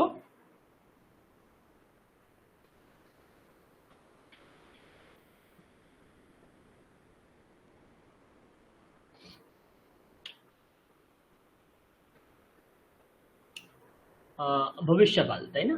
হ্যাঁ, ভবিষ্যৎকাল। কোন লকার? লেট। ফার্স্ট নিয়ম নাম্বার 1, যদি হলন্ত ধাতু থাকে, যদি হলন্ত ধাতু থাকে, যদি হলন্ত ধাতু থাকে তাহলে কি করতে হবে বললাম। যদি হলন্ত, কেন এতগুলো বলছি কারণ এর কারণ আছে, কারণ বিভিন্ন ক্ষেত্রে এটা পাল্টায়। যদি হলন্ত ধাতু থাকে তখন বেশিরভাগ ক্ষেত্রে আপনাকে কি করতে হবে? অন্তিম বর্ণের সঙ্গে ই যোগ করতে হবে, এটাই নিয়ম। অন্তিম বর্ণের সাথে একটা ই যোগ করতে হবে। দীর্ঘ দিয়ে দিলাম কেন? ওহো, ই যোগ করতে হবে। ক্লিয়ার? নাম্বার 2 কি? তারপরে আপনাকে একটা মূর্ধন্যস্থ জাফল আনতে হবে, তারপরে যেমন চলে তেমন চালাতে হবে। তাহলে একটি উদাহরণ দেওয়ার চেষ্টা করি। ধরুন চল ধাতু, চল হলন্তযুক্ত ধাতু। নাম্বার 1 অন্তিম বর্ণ ল, তাহলে লয়ের সাথে একটা ইযোগ করতে হবে, চলি। তারপরে একটা মূর্ধন্যস্থ, তাহলে চলিষ্যা। তারপরে তার সাথে একটা তি, তো চলিষ্যতি। এইভাবে আমরা পেতে পারি। প্রথম নিয়ম পরিষ্কার? বুঝতে পেরেছেন? হ্যাঁ সব স্যার। জায়গায়, হ্যাঁ সব জায়গায় এই নিয়ম কিন্তু প্রযোজ্য না, বেশিরভাগ ক্ষেত্রে এই নিয়ম প্রযোজ্য যেখানে হলন্ত ধাতু থাকবে। ওকে, যেখানে হলন্ত ধাতু থাকবে সেখানে এই নিয়ম প্রযোজ্য। একটা দুটো ব্যতিক্রম উদাহরণ দিচ্ছি, দেখুন। ক্রি ধাতু, তো দেখে আপনাদের মনে হবে এটা তো হলন্ত ধাতু না, এটা তো রিকার আছে, কিন্তু এই প্রক্রিয়া দশাতে পরবর্তী স্টেজে কর এরকম হয়ে যায়, কর। তো যখনই কর হয়ে গেল, দেখুন হলন্ত হয়ে গেল, তখন এইটাকে টার্গেট করুন, তাহলে কি হয়ে যাবে? হলন্ত আছে মানে ইকার যোগ হয়ে যাবে কারি। তারপর স্টেপে কি হবে, মধ্যস্থ জফলা আসবে, তো করিষ্যতি, তো করিষ্যতি। তো কৃ ধাতুর ক্ষেত্রে এই ব্যতিক্রমটা ঘটছে। কৃ ধাতু অ্যাকচুয়ালি কিন্তু এর ঠিক তার নেক্সট লেভেলে কর এরকম রূপ দিয়ে দেয়, তাই জন্য আমরা কৃ ধাতুকে না গণনা করে কর এটাকে গণনা করি। ওই যে বললাম ইকার যোগ করতে হবে, করি, করিষ্যতি। ওকে, কিছু ব্যতিক্রম উদাহরণ আছে। লিক ধাতু, লিক একদমই সমান নিয়ম। লিক ধাতু এ কি হয়, পরবর্তী স্টেজে লেখ এরকম রূপ দেয়, লেখ, ব্যাস আর কিছু না। হস্যইকার আছে, হস্যইকারটা ইকার হয়ে যায়, লেখ। তো লেখ যখন হয়ে যায়, শুধু লেটা এক্সট্রা পেলাম, খ যেমন ছিল রয়ে গেল, হলন্ত পেয়ে গেলাম, তাহলে কি হবে, লেখি, ইকার যোগ হবে, আগে বললাম লেখি। তারপরে নর্মাল আমাদের যে নিয়ম আছে লাগিয়ে দিন, লেখিষ্যতি। একটা দুটো এরকম নতুন নতুন উদাহরণ পেলেও পেতে পারেন। তো এটা হচ্ছে আমাদের প্রথম দশা। হলন্ত ধাতু যদি থাকে তাহলে তার ক্ষেত্রে এই তিনটে স্টেপ ফলো করলে আমাদের কাজ হবে। ওকে, পরিষ্কার, বুঝতে পারলেন? হ্যাঁ স্যার। তাহলে কিছু উদাহরণ আগে দেখি, তারপরে আমরা সামনে যাব। কিছু উদাহরণ আগে দেখি, একটু সময় দিন আমাকে, আর একটু সময় দিন।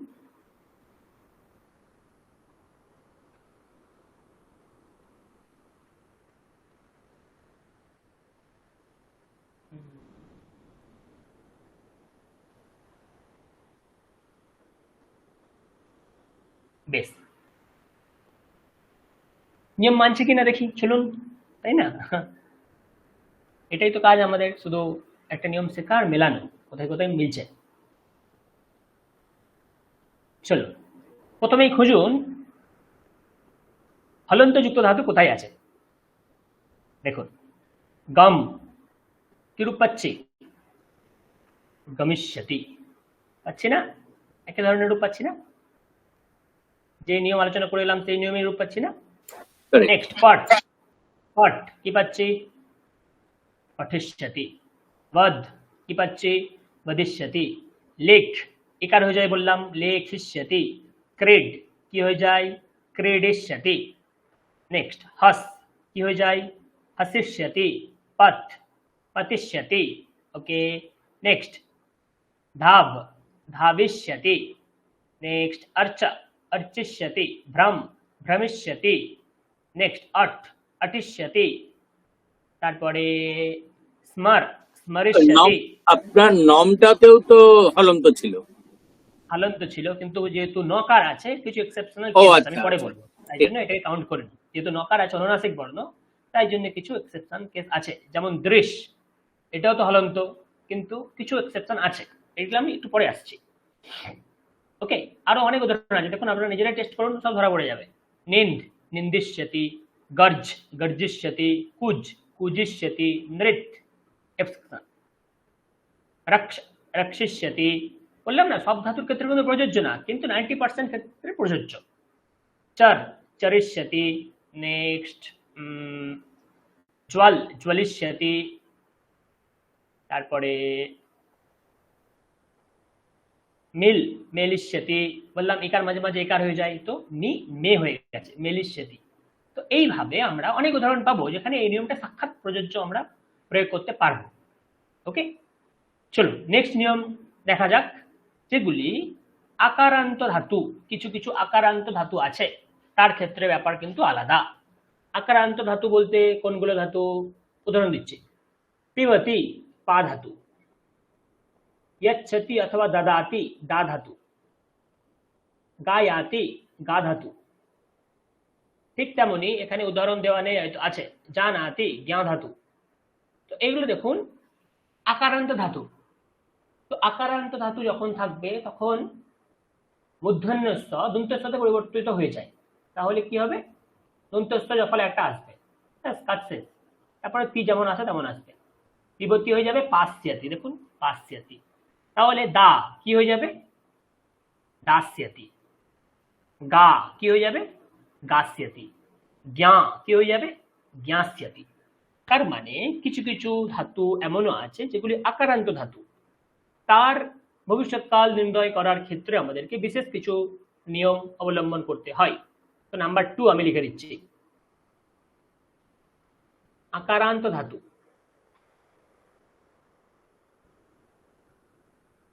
আকারান্ত কেন লিখছি বারবার? ওকে, আকারান্ত ধাতু, এদের ক্ষেত্রে কি নিয়ম? নাম্বার 1, ধাতু স্বয়ং বসে যাবে। নাম্বার 2, দন্তেশ জফলা আসবে। নাম্বার 10, টি যেমন ছিল তেমন বসবে।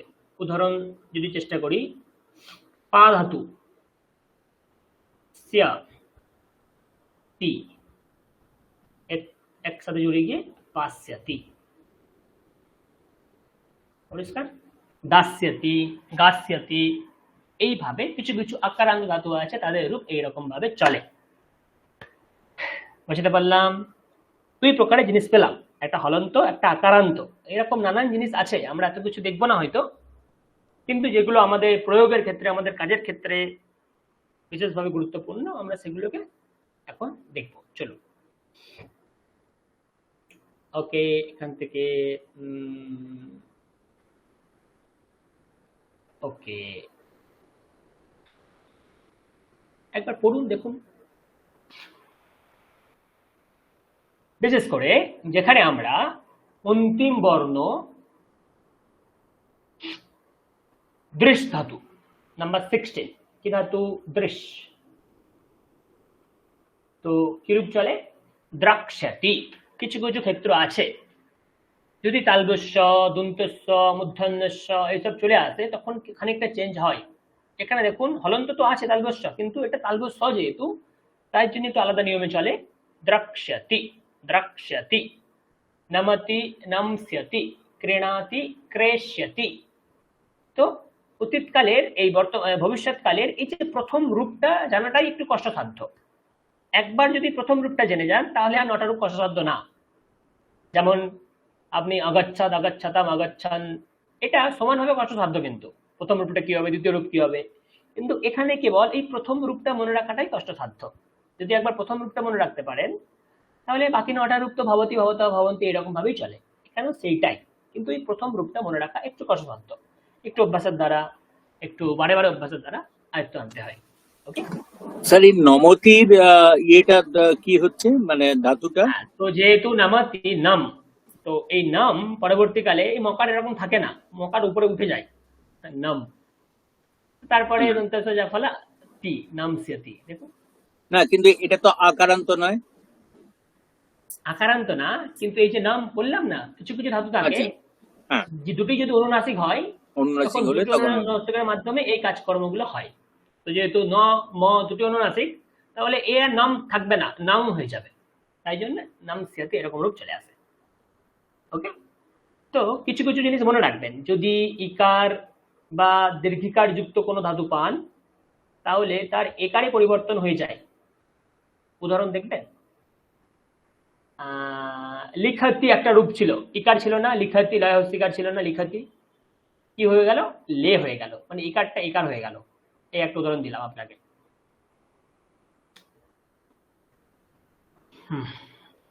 স্যার এই জায়গাটা আরেকবার বলবেন? কোনটা? এই যেটা এক্ষুনি বললেন লেকারের কথাটা, আরেকবার একটু বলবেন? যদি যদি কোনো ধাতুর প্রথম বর্ণে ইকার বা দীর্ঘিকার যুক্ত থাকে,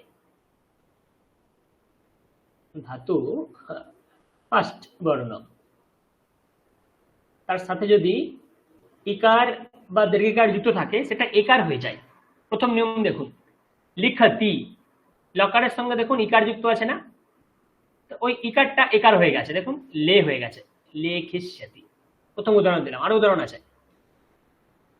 ক্রীণাতি, দেখুন কয়ের সাথে, কয়রা ফলার সাথে একটা দীর্ঘিকার যুক্ত আছে, ওই নিয়ম অনুযায়ী দীর্ঘিকারটা একার হয়ে যায়, দেখুন ক্রেষ্যতি।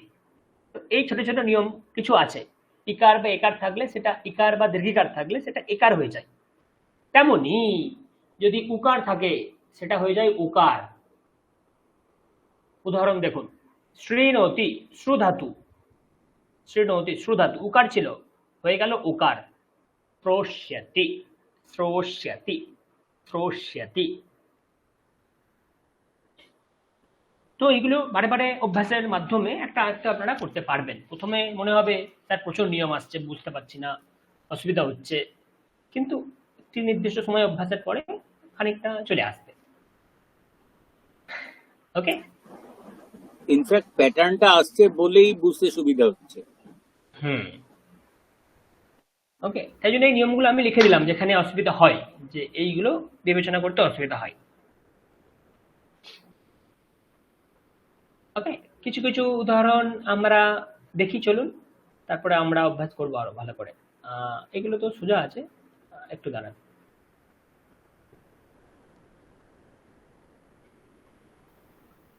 চলুন, কিছু এখানে উদাহরণ দেওয়া আছে, আপনাদেরকে ম্যাচিং করতে হবে। প্রথমে একটা দেওয়া আছে আহাম পাঠিষ্যামি, একটি করে দেওয়া আছে আহাম পাঠিষ্যামি, বাদ বাকিগুলো আপনাদেরকে নিচ থেকে নিতে হবে। চলুন, নাম্বার 2 একসঙ্গে দেখতে পাবেন না, আমি ছোট করলে আপনাদের স্ক্রিন থেকে বেরিয়ে যাবে। চলুন, নাম্বার 2 ভবান, ভবানের সঙ্গে কোনটা যাবে? তি, পঠিষ্যতি। পঠিষ্যতি। তে ছাত্রে কি হবে? তে ছাত্রে কি হবে? এটা দ্বিবচন আর কি, দ্বিবচন আছে, তাহলে কি হবে? ওই নিচে একটু দেখতে হবে তাহলে। ওই ভবি, না, দেখার দরকার নেই, আপনি তো পারবেন। পঠিষ্যতি, তারপরে কি হয়? আচ্ছা তহ, পঠি হ্যাঁ। পঠি পঠিষ্যতঃ। পঠিষ্যতঃ। ভাবাতি, দেখুন কমন টার্মটা দেখুন, ভাবাতি, ভাবাতাহ, ভাবন্তি, কমন টার্ম তো এটাই, তাই না? ভাবতি, ভাবতঃ। আচ্ছা, আমি যদি অ নাই বা লিখি, তাহলে শুধু যদি দন্তন্য তয় লিখি তাহলেও হবে। ভাবতি, ভাবতঃ, ভাবন্তি, এটাই তো আমাদের কমন টার্ম, এই তিনটে। তার মানে এই তিনটে টার্ম এখানেও প্রযোজ্য। পঠি কি হবে তাহলে? পঠিষ্যতি, পঠিষ্যতঃ, পঠিষ্যন্তি। এই মূর্ধন্য ষ জফলা পর্যন্ত মনে রাখতে হবে, তারপরে বর্তমান কালের সঙ্গেই সমান। ওকে, এটা ধরে ধরে বলুন, তাহলে কি হবে? তে ছাত্রে কি হবে? পঠিষ্যতঃ। 4 কি হবে? पठिष्यति सुशीलः सुशीलः पठिष्यति। हाँ, 5 भवती पठिष्यति 6 তহ হবে, ভবন্তৌ পঠতঃ, मतलब পঠিষ্যতঃ। पठिष्यतः, पठिष्यतः। नेक्स्ट 7 पठिष्यन्ति भवत्यः पठिष्यन्ति। गुड। 8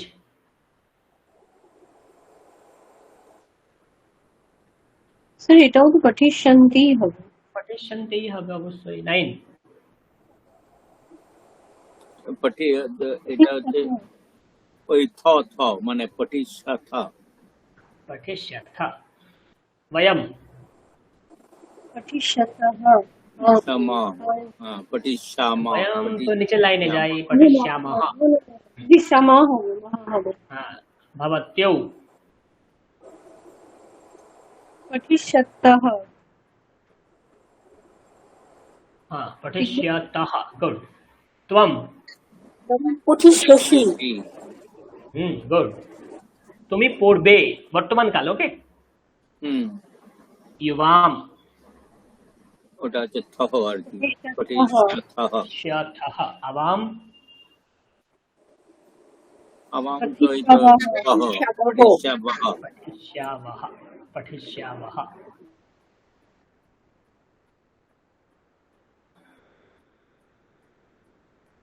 উপরে কিছু টেবিল করে দেওয়া আছে, চেষ্টা করুন দেখি কার সঙ্গে কোনটা যায়। চেষ্টা করুন একবার, চলুন কার সাথে কোনটা যায় একবার দেখুন কি হবে।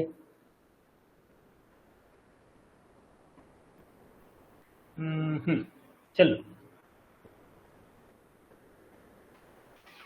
1 নম্বর করে দেওয়া আছে, দিনেশः श्वः পুস্তকানি ক্রেষ্যতি। দিনেশ কাল বইগুলি কিনবে। তারপরে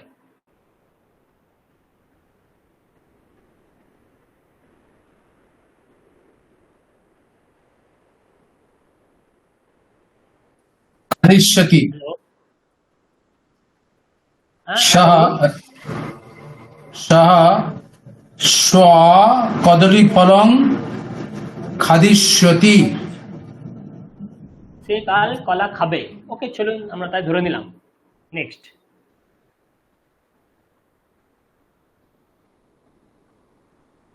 গৃহপাঠং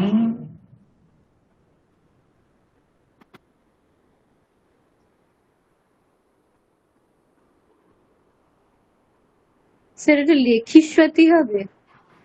হতে পারে। সহ শ্বः গৃহপাঠম লেখিষ্যতি, গৃহপাঠ লিখবে, আর তো কিছু নেই। ঠিক হ্যাঁ, আছে, ঠিক লেখিষ্যতি। আছে। তারপরে ঔষধং ন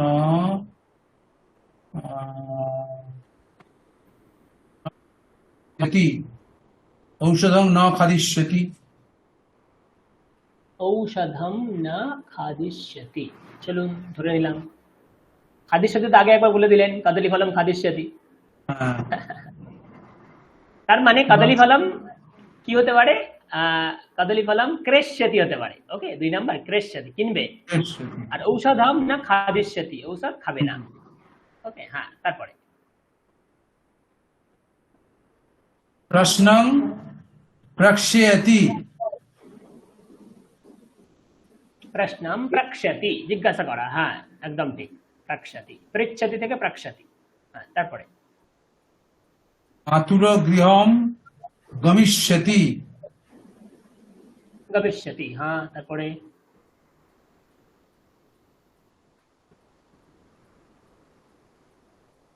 গীতানি শ্রস্যতি।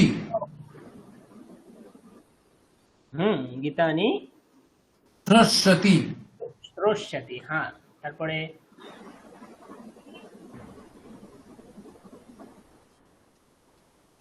ধরন দাস্যতি।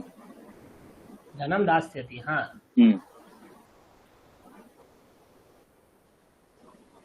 চলচ্চিত্র দ্রশ্যতি। চলচ্চিত্রম দ্রক্ষ্যতি। হ্যাঁ, দ্রক্ষ্যতি, হ্যাঁ, হ্যাঁ। পরেরটা স্যার প্রবেশতি হবে। ব্যাকরণ কক্ষা প্রবেশতি। প্রবিশ্যতি। কারণকর্তাম প্রবিশ্যতি, প্রবেশ করবে, প্রবেক্ষ্যতি। না না না না না না। হ্যাঁ, ঠিক আছে, প্রবেক্ষ্যতি। ওকে, অসুবিধা নেই। তো প্রথমে খানিকটা কঠিন কঠিন রূপ মনে হবে। তো আপনারা খানিকটা অভ্যাস করবেন, একটু বেশি বেশি করে এটা অভ্যাস করবেন। শুধু প্রথম রূপটাই মনে রাখলেই কাজ শেষ, আর কিচ্ছু নেই এখানে, শুধু প্রথম রূপটা মনে রাখতে হবে যে কি হচ্ছে। ওকে, চেষ্টা করুন, এখানে সুন্দর সুন্দর ধাতু খানিকটা আছে, খানিকটা চেষ্টা করি। চলো, নাম্বার 1 বলুন, কি হবে?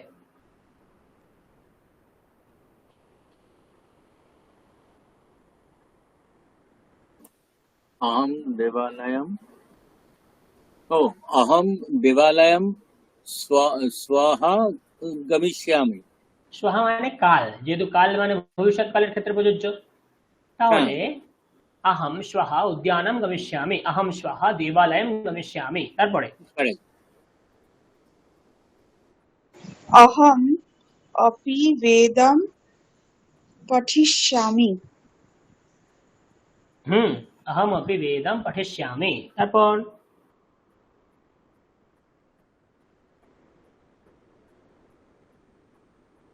স্যার এটা কি এরকম হবে? অহম স্বাহা ঈশ্বরম স্মরস্যামি। নিয়ম কি বলেছিলাম? স্মর ধাতু ইকার হয়ে যাবে না? স্মরিষ্যামি। হ্যাঁ, স্মরিষ্যামি, স্মরিষ্যামি, পঠিষ্যামি, বদিষ্যামি, মরিষ্যামি, এরকমই না? স্মরিষ্যামি। তারপরে হসিষ্যামি, অহং উচ্চৈ হসিষ্যামি। আহম উচ্চৈহি হসিষ্যামি। হ্যাঁ, আমি কাল উচ্চৈহি, খুব জোরে জোরে হাসবো। অহম अपि वेगेन ধাবিষ্যামি। আহম अपि वेगेन ধাবিষ্যামি, আমিও খুব জোরে ছুটবো।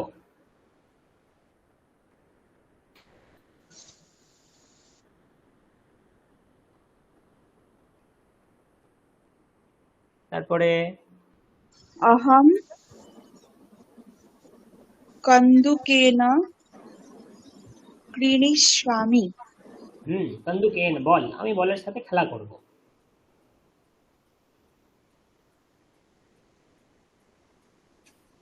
ও अहम सत्यम वदिष्यामि। তো বদিষ্যামি, অহম সত্যম বদিষ্যামি।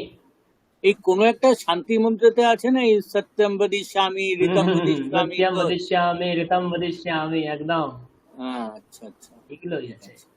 আপনি মনে রেখেছেন, বাহ, খুব ভালো।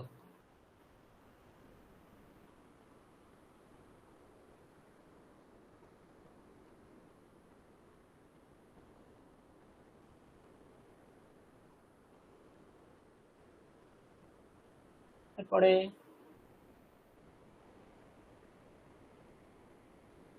অহং ফলং খাদিষ্যামি। বাহ, অহম ফলম খাদিষ্যামি। তারপরে আর अहम अहम देश सेवम करिष्यामि। অহম দেশ সেবাম করিষ্যামি।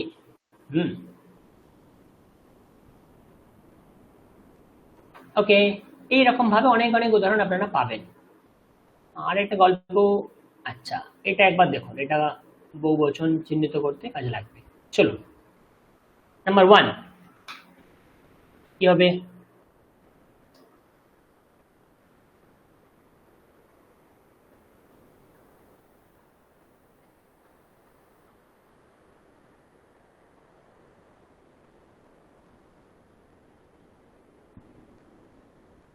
সেটা গমিষ্যৎ হবে गमिष्यन्ति না, দুটোই এতে হতে পারে, एते।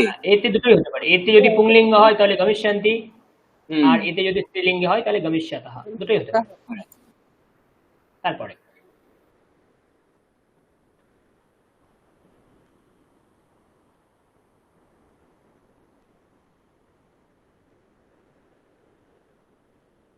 अब हम वयम, वयम আছে गमिष्यामः। বয়ম গমিষ্যামः।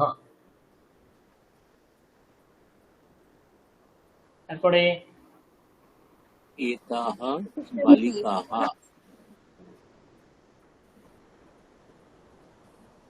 बालिकाः তাহলে তো হয় पठिष्यन्ति। পঠিষ্যন্তি, এতাः বালিকাः পঠিষ্যন্তি। তারপরে अहम पठिष्यामि। अहम पठिष्यामि, হ্যাঁ। তারপরে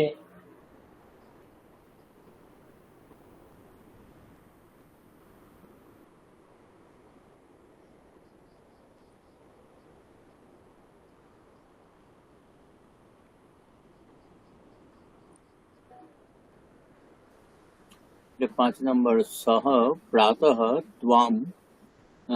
ত্বাম যখন আছে তার মানে হচ্ছে যে ওই সি আর কি, উত্থ্যাস্যসি। উত্থাস্যসি, ত্বম, হ্যাঁ, এখানে একটা শব্দ দেখেই বুঝে যাবেন, ত্বম যেহেতু আছে, উত্থাস্যসি, হ্যাঁ। তারপরে परस्यः एताः बालिकाः दिल्ली दिल्ली न गमिष्यन्ति। দিল্লি নগরম গমিষ্যন্তি।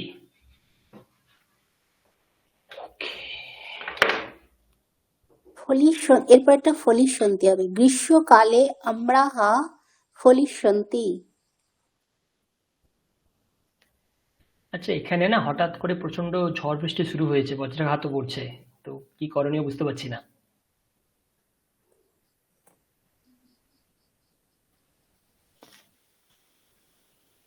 একটু দাম, একটু আমাকে সময় দিন তো, একটু সময় দিন আমাকে। হুম হুম।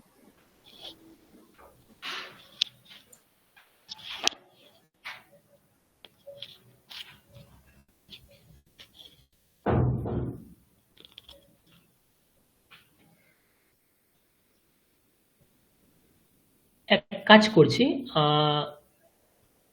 আমি খানিকটা ফোন থেকে জয়েন হচ্ছি। এখানে প্রচন্ড ঝড় বৃষ্টি শুরু হয়েছে, তো কারেন্ট লোডশেডিং হয়ে গেছে, ইতিমধ্যে পাওয়ার অফ হয়ে গেছে। তো আমি ফোন থেকে খানিকটা শুরু হয়ে আপনাদের আত্মনেপদী পরস্মনেপদীর খানিকটা জিনিস বলছি, তারপরে আমি ফোন থেকে শুরু করছি। ওকে, এখান থেকে আমি তাহলে কাটলাম।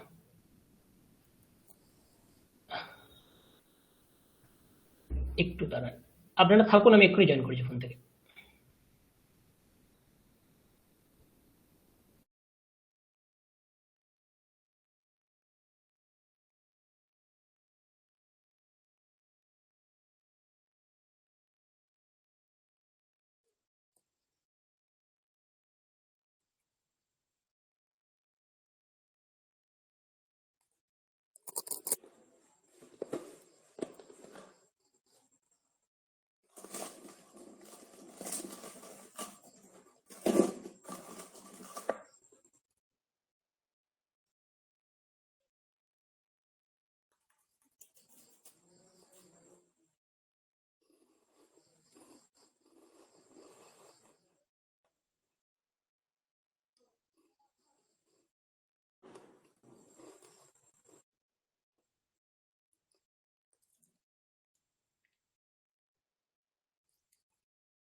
শুনতে পাচ্ছেন? হ্যালো, শুনতে পাচ্ছেন? হ্যাঁ স্যার, পাওয়া যাচ্ছে। এখানে না আচমকাই হঠাৎ করে প্রচন্ড ঝড় বৃষ্টি শুরু হয়ে গেছে, কিভাবে হয়ে গেল বুঝতেই পারা গেল না। এদিকে কিছু পাঠান না স্যার। আমাকে জাস্ট 10 মিনিট আগে মেসেজ এলো যে 2 ঘন্টার মধ্যে ঝড় বৃষ্টি আছড়ে পড়তে চলেছে। 10 মিনিটের মধ্যে চলে এলো ঝড় বৃষ্টি, এটাই বুঝতে পারছি না তো তাড়াতাড়ি কি করে এলো। আমাদের এখানে স্যার সকাল থেকে হওয়ার কথা ছিল বাগুইহাটি অঞ্চলে, কিন্তু এখনো অবধি দেখা নেই ঝড় বৃষ্টি। কালকে হয়েছিল, আজকে আর কোনো কিছু হচ্ছে না। ও আচ্ছা, আচমকা এরকম মুশকিল খুব। চলুন ব্যাপারটা একটু পাঠ্য বহির্ভূত কথা বলি। আহ, দিল্লি সরকার আর সংস্কৃত ভারতী, আপনারা হয়তো সংস্কৃত ভারতীর নাম শুনে থাকবেন। তো প্রায় 1961 বা 81 সাল থেকে এনারা সংস্কৃত নবজাগরণের জন্য এনারা কাজ করে চলেছে। তো আজকে যে এত সংস্কৃতের প্রচার প্রসার, তার সিংহভাগ দায়িত্ব সংস্কৃত ভারতী নামক সংস্থাটার। ওটা অল ইন্ডিয়া ব্যাপী সংস্থা। তো সংস্কৃতের জন্য প্রচুর কাজ করে। তো ও প্রত্যেকটা রাজ্যে ওদের কেন্দ্র আছে। আমাদের তো সংস্কৃত ভারতী দক্ষিণবঙ্গ শাখা আছে, উত্তরবঙ্গ শাখা আছে, তেমনি দিল্লি শাখা আছে। তো দিল্লি শাখা সংস্কৃত ভারতী আর দিল্লি সরকার দুজনের যৌথ উদ্যোগে গোটা দিল্লি এনসিআর জুড়ে কিছু সম্ভাষণ শিবির, মানে যেমন আমরা ক্লাস করছি না, এইরকম করে টানা 10 দিন ক্লাস হবে 2 ঘন্টা। তো এই ক্লাসগুলোকে ওনারা ওদের ভাষায় শিবির এইভাবে বলা হয়, শিবির। তো সংস্কৃত সম্ভাষণ শিবির মানে যে কেউ যে কোনো স্তরের যে কোনো বয়সী আসতে পারে। 20 ঘন্টার কোর্স, কোর্স না মানে শিবির, প্রত্যেক দিন 2 ঘন্টা করে হলে 10 দিন টানা হবে। তার নির্দিষ্ট কিছু পাঠ্যক্রম আছে, সিলেবাস আছে, যাতে কেউ কিচ্ছু জানে না সে যাতে আহম গাচ্ছামি আহম পাঠামি এটা বলতে পারে, জাস্ট এটুকুনি উদ্যোগ। আর তাকে একটু পরিচয় করিয়ে দেওয়া সংস্কৃতের সাথে। তো এরকম কাজ ওরা করতে চলেছে গোটা দিল্লি এনসিআর এ। 1008টা মানে 1008টা সরকারি বেসরকারি ধর্মীয় স্থান এইরকম প্রতিষ্ঠানে ওরা এই শিবিরের আয়োজন করতে চলেছে, বেশ মহা ধুমধাম করে হতে চলেছে। এবারে 1008 শিবিরে পড়ানোর জন্য আমি যদি ধরেও নিই, প্রত্যেক শিক্ষককে 2টি করে শিবির চালাতে হবে, সকালে 2 ঘন্টা বিকেলে 2 ঘন্টা টানা 10 দিন। তাহলে সেখানেও 550 জন টিচারের দরকার। তো সমস্ত ভারতবর্ষ থেকে যারা সংস্কৃত টিচার আছে তাদেরকে ওরা আহ্বান করেছে আসার জন্য। তো সেই হেতু আমাদেরও আহ্বান পড়েছে, সেখানে গিয়ে আমাদেরকেও সংস্কৃত শেখাতে হবে। তো আমি 20 তারিখে বেরিয়ে যাচ্ছি, দিল্লি যাব। 23 থেকে 3 তারিখ পর্যন্ত 10 দিন আমাকে শেখাতে হবে সংস্কৃত। এবারে তার মাঝে তো আমাদের 2-1টা ক্লাস আছে। এবারে আমি এখনো ওদের শিডিউলটা জানি না যে আমার ক্লাস এক্স্যাক্টলি কখন পড়বে। যদি দিনের বেলায় ক্লাস পড়ে তাহলে আমরা যত সময় আমার ক্লাস নেব আপনাদের সাথে যে ক্লাসটা আমার হচ্ছে। আর যদি কথঞ্চিত সন্ধ্যেবেলার দিকে আমার শিডিউল দেয় তাহলে হয়তো আমি 2টো ক্লাস অফ করব। শুধু তাই না, 3 তারিখ পর্যন্ত এটা হবে, 3রা মে। এবারে ধরুন আমাদের কথা মতো মে মাসের সেকেন্ড উইক পর্যন্তই তো আমাদের এই সেশন। তার মানে 12ই মে সোমবার আমাদের পরীক্ষা হবে, এটা প্রায় 80% কনফার্ম, 90% কনফার্ম। মানে আমি যদি 3 তারিখ পর্যন্ত কোনো ক্লাস না নিতে পারি, তাহলে ওই 10 দিনের মধ্যে আমাকে মিনিমাম 2-3টে ক্লাস নিতে হবে। হয়তো 1-2 ক্লাস অ্যাডজাস্ট করলেও করতে হতে পারে। তো আমি কিছু জানি না আগে থেকে, আমি জাস্ট আপনাদের সঙ্গে একটু শুনিয়ে দিলাম, আপনারাও একটু প্রস্তুত থাকুন। হয়তো আমরা 1টা বা 2টো ক্লাস আপনাদের সুবিধা মতো আমাদের করতে হবে এক্সট্রা। ওকে, আমিও অফিসের সাথে কথা বলবো, মহারাজের সাথে, এরকম অবস্থা হয়ে গেছে। আর যদি দেখি যে সকালবেলায় বা বিকেলবেলায় ক্লাস, তাহলে সন্ধ্যেবেলায় কোনো অসুবিধা নেই, আমরা আমাদের যত সময় ক্লাস করব। যদি বাই চান্স ওভারল্যাপিং হয়ে যায় তখন আমি জানিয়ে দেবো গ্রুপে, কেমন? স্যার 12ই মে কি আমাদের মানে আপনারা যে 3জন আমার প্রফেসর পরীক্ষা আছেন আমার পরীক্ষা হবে। আচ্ছা, আর বাকি আহ, পরীক্ষাগুলো? বাকি পরীক্ষাগুলো সবকিছুই 15 মের আগে কমপ্লিট করার কথা, তারা নিশ্চয়ই যত সময় কমপ্লিট করবে বলে দেবে হয়তো। আচ্ছা, হ্যাঁ, তো 12ই মে সোমবার পড়ছে, যেহেতু আমার ক্লাস সোমবার থাকে, তো ওই দিন আমার পরীক্ষা হবে। এবারে ধরুন বুদ্ধ স্যারের ক্লাস থাকে বুধবার, মানে 14ই মে। তো ও যদি চাই 14ই মে করতে পারে, নাহলে তার আগের উইকে কোনো একটা দিনে করিয়ে দেবে। তো এরকম আগে থেকে আপনাদের জানিয়ে দেবে। মোটামুটি 15 মের মধ্যে এই কোর্স পরীক্ষা নিয়ে শেষ করতে হবে। স্যার আমার একটা মানে জাস্ট এমনি একটা কোশ্চেন আছে হুম। যে আপনারা 3জন পড়াচ্ছেন, ঠিক আছে, কিন্তু মানে যদি সার্বিকভাবে দেখা যায় মোটামুটি ধরুন বুদ্ধ স্যার যেরকম পরপর পরপর এই বিভক্তিগুলো হুম। এগিয়ে নিয়ে গেছেন, গিয়ে শেষ করেছেন ওই দিকে গিয়ে, তারপরে প্র্যাকটিস করাচ্ছেন। হুম। আপনি এরকম আস্তে আস্তে মানে এই দিকটায় আবার লট লং এও কিছুটা করে সেইভাবে মানে কেউ আর কি ধরুন প্রোগ্রেসিভ ভাবে করেছে, আর কেউ হয়তো মানে সোজা এগিয়ে গেছেন, মানে হুম। এরকম আর কি, কিন্তু আলটিমেটলি সবাই মোটামুটি একই কোর্সকেই ঘুরিয়ে ফুরিয়ে নিশ্চয়ই ঘুরিয়ে নিশ্চয়ই, ফুরিয়ে হ্যাঁ নানা দিক হ্যাঁ, থেকে করছেন, নিশ্চয়ই নিশ্চয়ই, যাতে রাইট? বিশেষভাবে আপনাদের সুবিধা হয়, সব দিকটা জানতে পারেন যাতে। হ্যাঁ। কারেক্ট। তো এইবার আপনি বলুন যে আলটিমেটলি তো কোর্সটা বেসিক সংস্কৃতি, তো হুম। 3টে আলাদা আলাদা পরীক্ষা কেন নিচ্ছেন? মানে একটাই পরীক্ষা নেওয়া উচিত নয় সেখানে? যেহেতু আমি আমার একটা নির্দিষ্ট ক্রম ধরিয়ে পড়েছি, দেখুন আমার এখানে লকার বেশি, তবত প্রত্যয় বলুন, লট বলুন, লোট বলুন, রিট বলুন, লং বলুন, এই অতীতকালের ভাগটা আমার বেশি। তারপরে প্রথমা দ্বিতীয়া এগুলো তো আমরা অত্যন্ত জটিলভাবে পড়েছি, স্পেশাল ধাতু আমরা পড়েছি বিভিন্ন।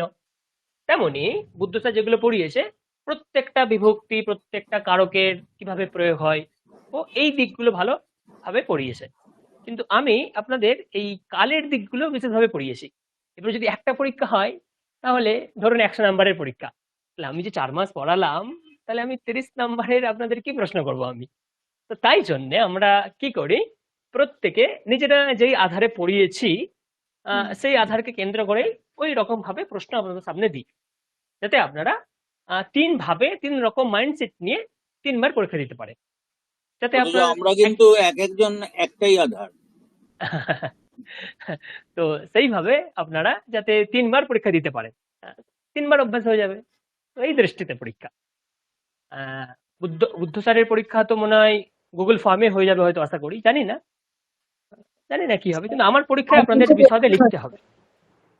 হ্যাঁ বলুন। আর দুটো প্রশ্ন আছে স্যার। হ্যাঁ হ্যাঁ, একটা বলুন বলুন। হচ্ছে আপনারা কি 100 নম্বরে প্রত্যেকে 100 নম্বরে পরীক্ষা নেবেন? সত্যিই কিন্তু আমরা একটাই আধার। আমার খুব পরীক্ষা তো 100 মুশকিল। নম্বরের হবে, আমি পরীক্ষার আগে সমস্ত ডিসকাস করে দেবো আপনাদের, বিগত বছর আমি কেমন প্রশ্ন করেছি, কেমন প্রশ্ন এসেছে, আপনারা দেখে বলবেন আমি 100তে তো 90 পাবো। এরকমটা আপনারা আত্মবিশ্বাস রাখতে পারেন। আত্মবিশ্বাস তো স্যার থাকছে না, তলানিতে চলে যাচ্ছে।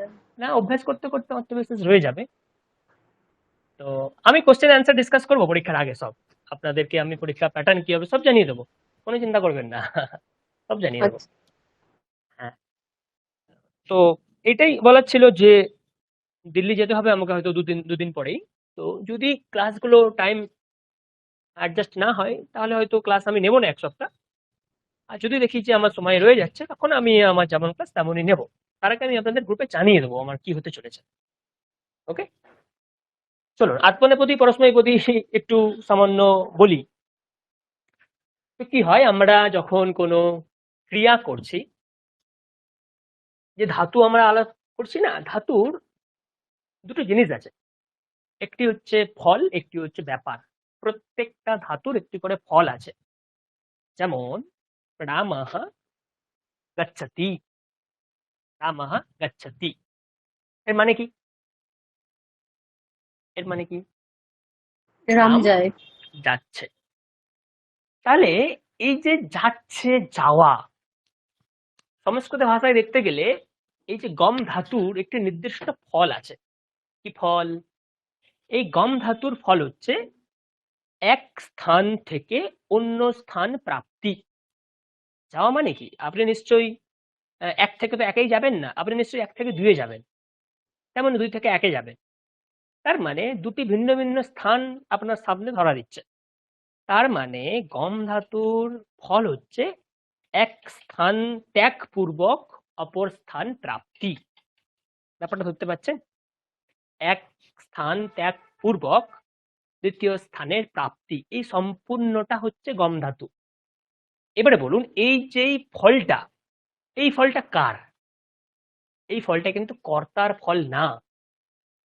তো যেখানে ফল কর্তার উপর আরোপিত হয় না, সেটি হচ্ছে পরস্মৈপদী। সেটি হচ্ছে পরস্মৈপদী। ধরুন রামः লিখতি, রাম লিখছে। তো রাম লিখছে, রাম কি ক্রিয়া করছে? লেখন ক্রিয়া করছে। তো এই লেখা যে ক্রিয়া, এর ফলটা কোথায় পড়ছে? রামে পড়ছে না।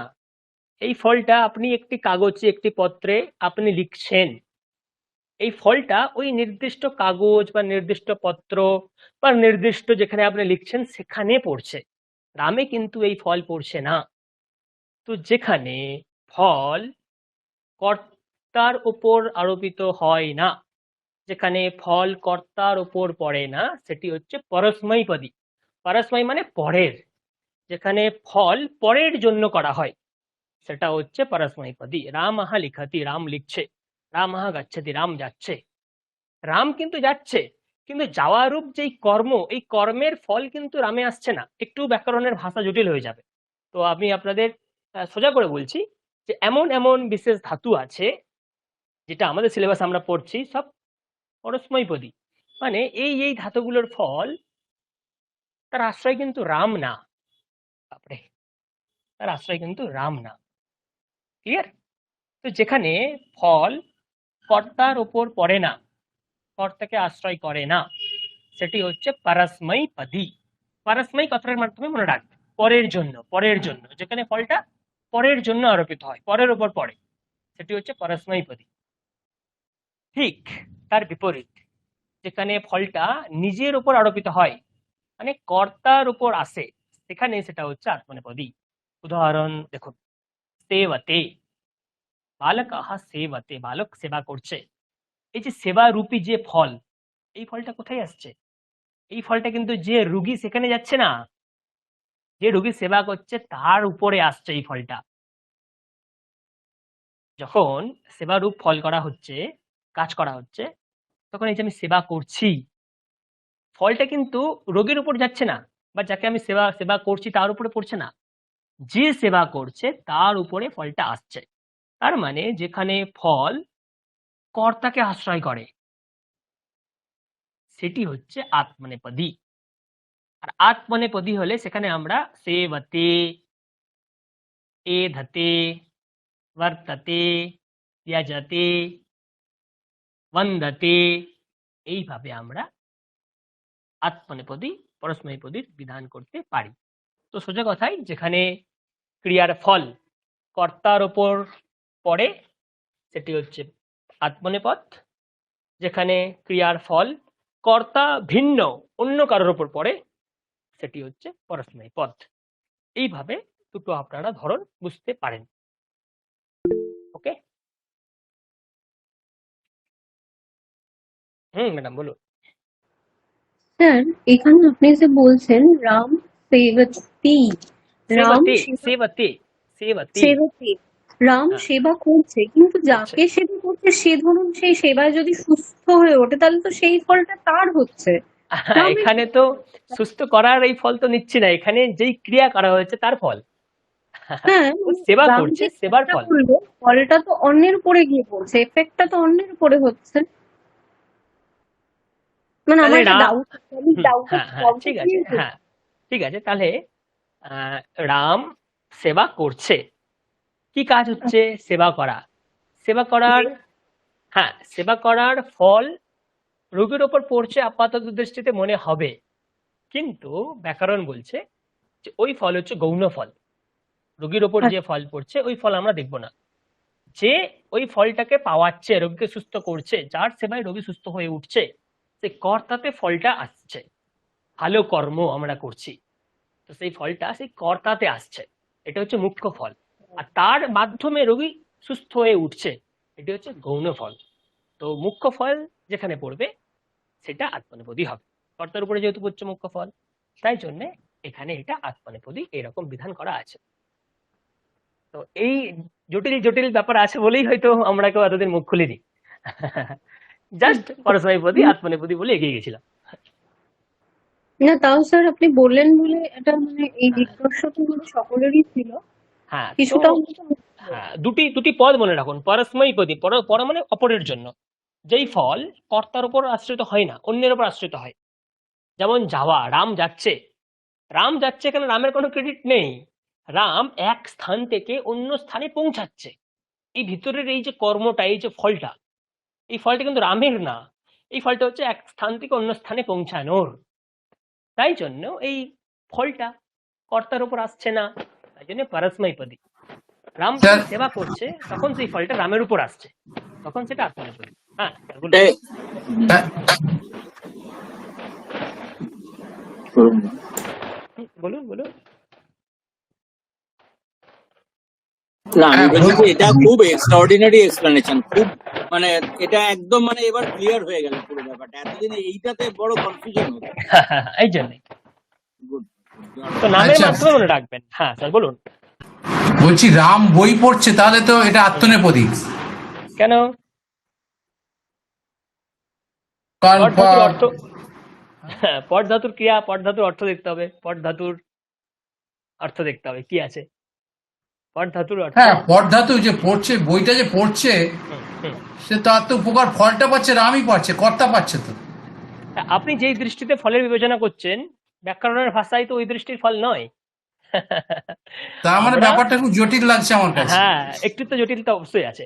আমরা ভাবছি যে রাম পড়ছে মানে রামের জ্ঞান হবে, ফলটা তো রামে আসছে। আজ্ঞে না, এরকম প্রসেস না। এরকম প্রসেস না। তো পট ধাতুর নির্দিষ্ট অর্থ আছে, নির্দিষ্ট ব্যাপার আছে।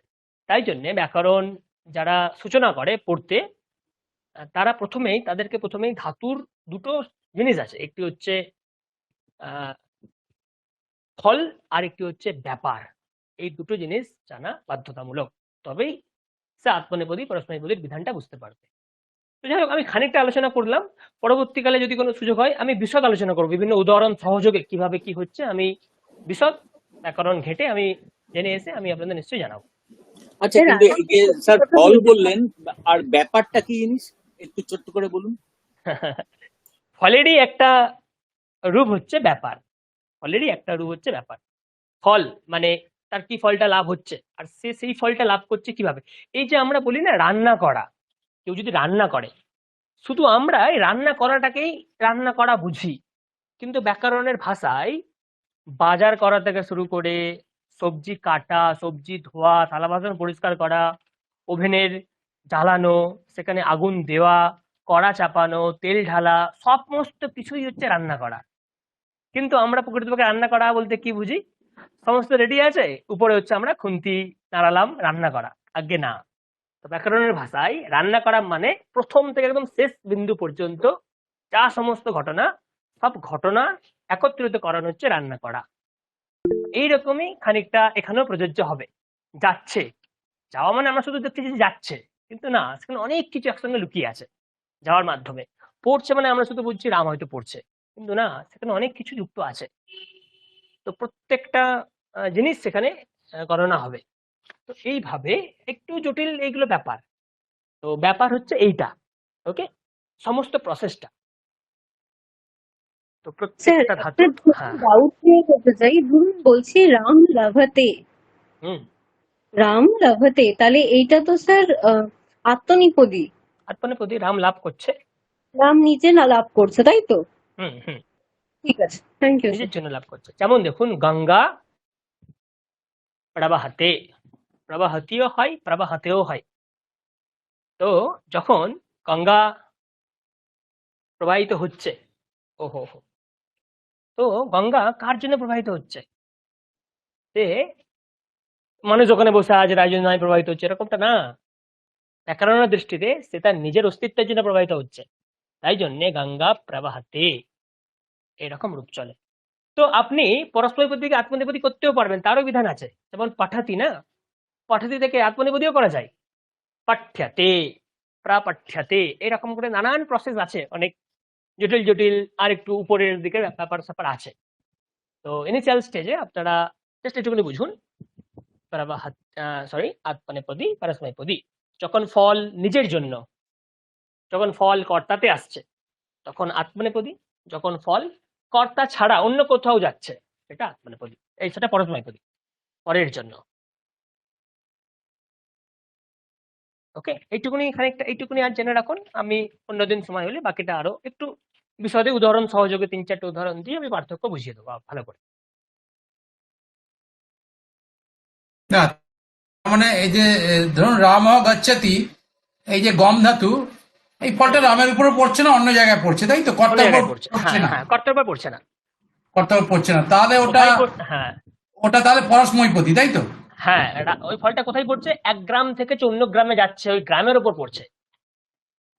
তো তাহলে কি এখানে আমি একটা মানে জাস্ট রুল অফ থাম খুব ক্রুডলি বলছি, এই যে আমরা ট্রানজিটিভ ভার্ব এবং ইনট্রানজিটিভ ভার্ব, সকর্মক আর অকর্মক ক্রিয়া, হুম, মানে তার সঙ্গে কি করে একটু লিঙ্ক করতে পারি? ধরুন আমি যদি বলি যে রাম লাভ করছে, লভতে কিছু একটা যেহেতু লাভ করছে, বা রাম সেবতে কাউকে তো একটা সেবা করছে, মানে কি বা কাকে, হুম। মানে একটা ট্রানজিটিভ ভার্ব আর ইনট্রানজিটিভ ভার্ব, সেরকম কোনো ব্যাপার আছে? কিন্তু না, এখানে রাম এটা নেই যাচ্ছে, হয়তো, এখানে এটা রাম নেই যাচ্ছে, হয়তো। রাম এর তো ইনট্রানজিটিভ ভার্ব, হুম। তো সেরকম কোনো লিঙ্ক আছে কি? না, না, এরকম কিছু নেই। যেমন রাম এরকম কিছু যাচ্ছে, নেই।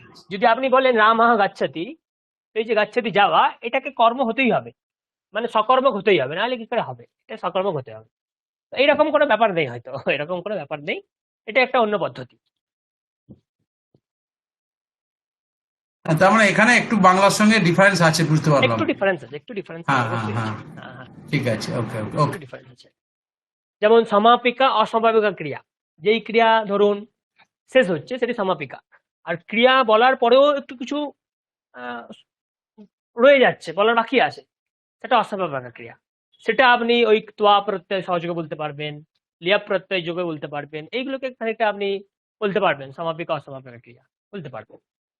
যে রাম গাত্বা, রাম গিয়ে, গিয়ে কি, তারপরে একটা রয়ে যাচ্ছে যে গিয়ে কি, তো গিয়ে খাবে, গিয়ে পড়বে ইত্যাদি, সেখানে আমরা এই প্রয়োগগুলো আনতে পারি। স্যার আমাদের কি এইটা পড়ানো হবে, এই গত্বা শ্রুত্বা, বুদ্ধবাবু বা মানে শঙ্খবাবু কেউ পড়ায়নি এটা?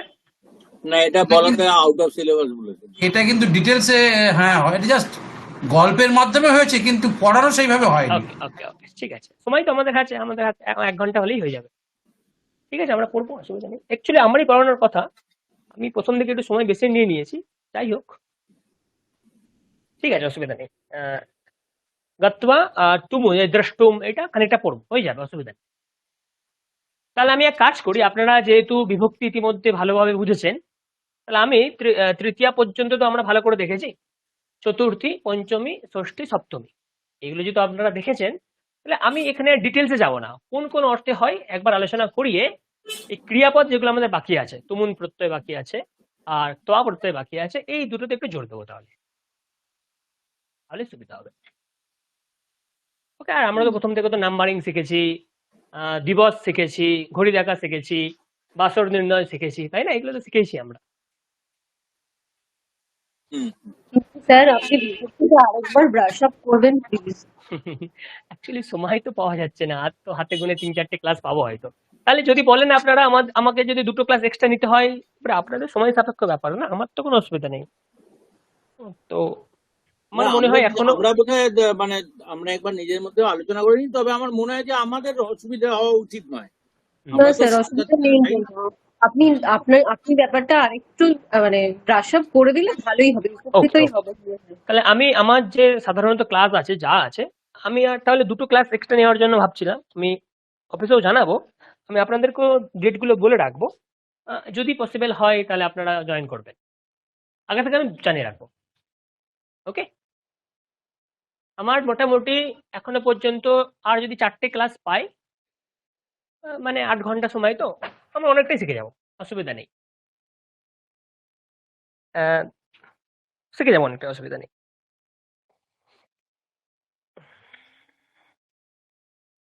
এই দেখুন, আজকে তো এখনো তো শিখতাম অনেক কিছু, কিন্তু যা ঝড় বৃষ্টি শুরু হয়েছে আর কি করা যাবে।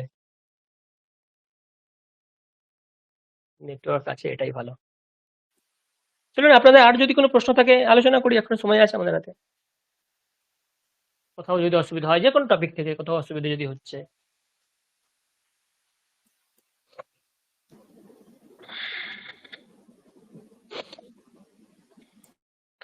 শঙ্খ শুভ্র স্যার কি পড়াচ্ছেন? গল্পের আকারে?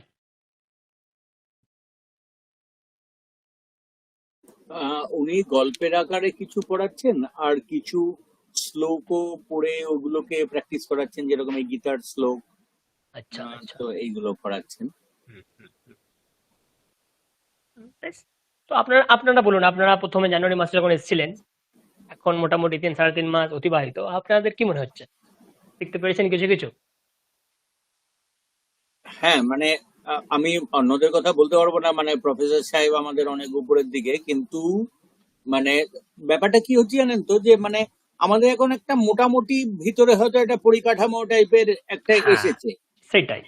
কিন্তু মানে আপনি বলবেন যে পরীক্ষা is a part of the journey, we all accept, এবং ওকে। সেটা আমরা দেব। হ্যাঁ, সেটা নিয়ে কোনো ব্যাপার না, কিন্তু ব্যাপারটা কি জানেন তো, যে আমরা ঠিক পরীক্ষার মতন জায়গাটাই কিন্তু আমরা নই। আমরা হচ্ছে কি এখন, মানে it is a formative stage. হ্যাঁ, তো ওই ফর্মেটিভ স্টেজে আর কি, মানে টু মানে কালমিনেট ইনটু এন এক্সাম একটু টাফ। দেখুন, আমি আপনাদের যে বইটা ধরে ধরে পড়াচ্ছি, মোটা বইটা, তো ওটা হচ্ছে 1 বছরের কোর্স। ভাবুন। হ্যাঁ, এবং কারেক্ট এক কারেক্ট। 1 বছরের কোর্স সপ্তাহে 1 দিন না, সপ্তাহে মিনিমাম 3-4 দিন। 1 বছরের কোর্স সপ্তাহে 3-4 দিন ধরে। তার মানে বুঝে নিন, 52টা সপ্তাহ থাকলে মোটামুটি কতটা যেতে পারে।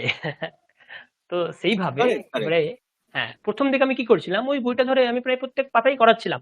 কারণ প্রথম দিকে যত বেশি সময় দেবেন না, তত বেশি আপনারা উন্নতি করবেন প্রথম দিকটাই। তারপরে একবার প্রথম ধাপটা দৃঢ় হয়ে গেলে, যত সামনে যাবেন না, তত আপনারা খুব ভালো ধরতে পারবেন, বুঝতে পারবেন। তাই জন্যে সাহা এই জিনিসগুলো ভাবুন।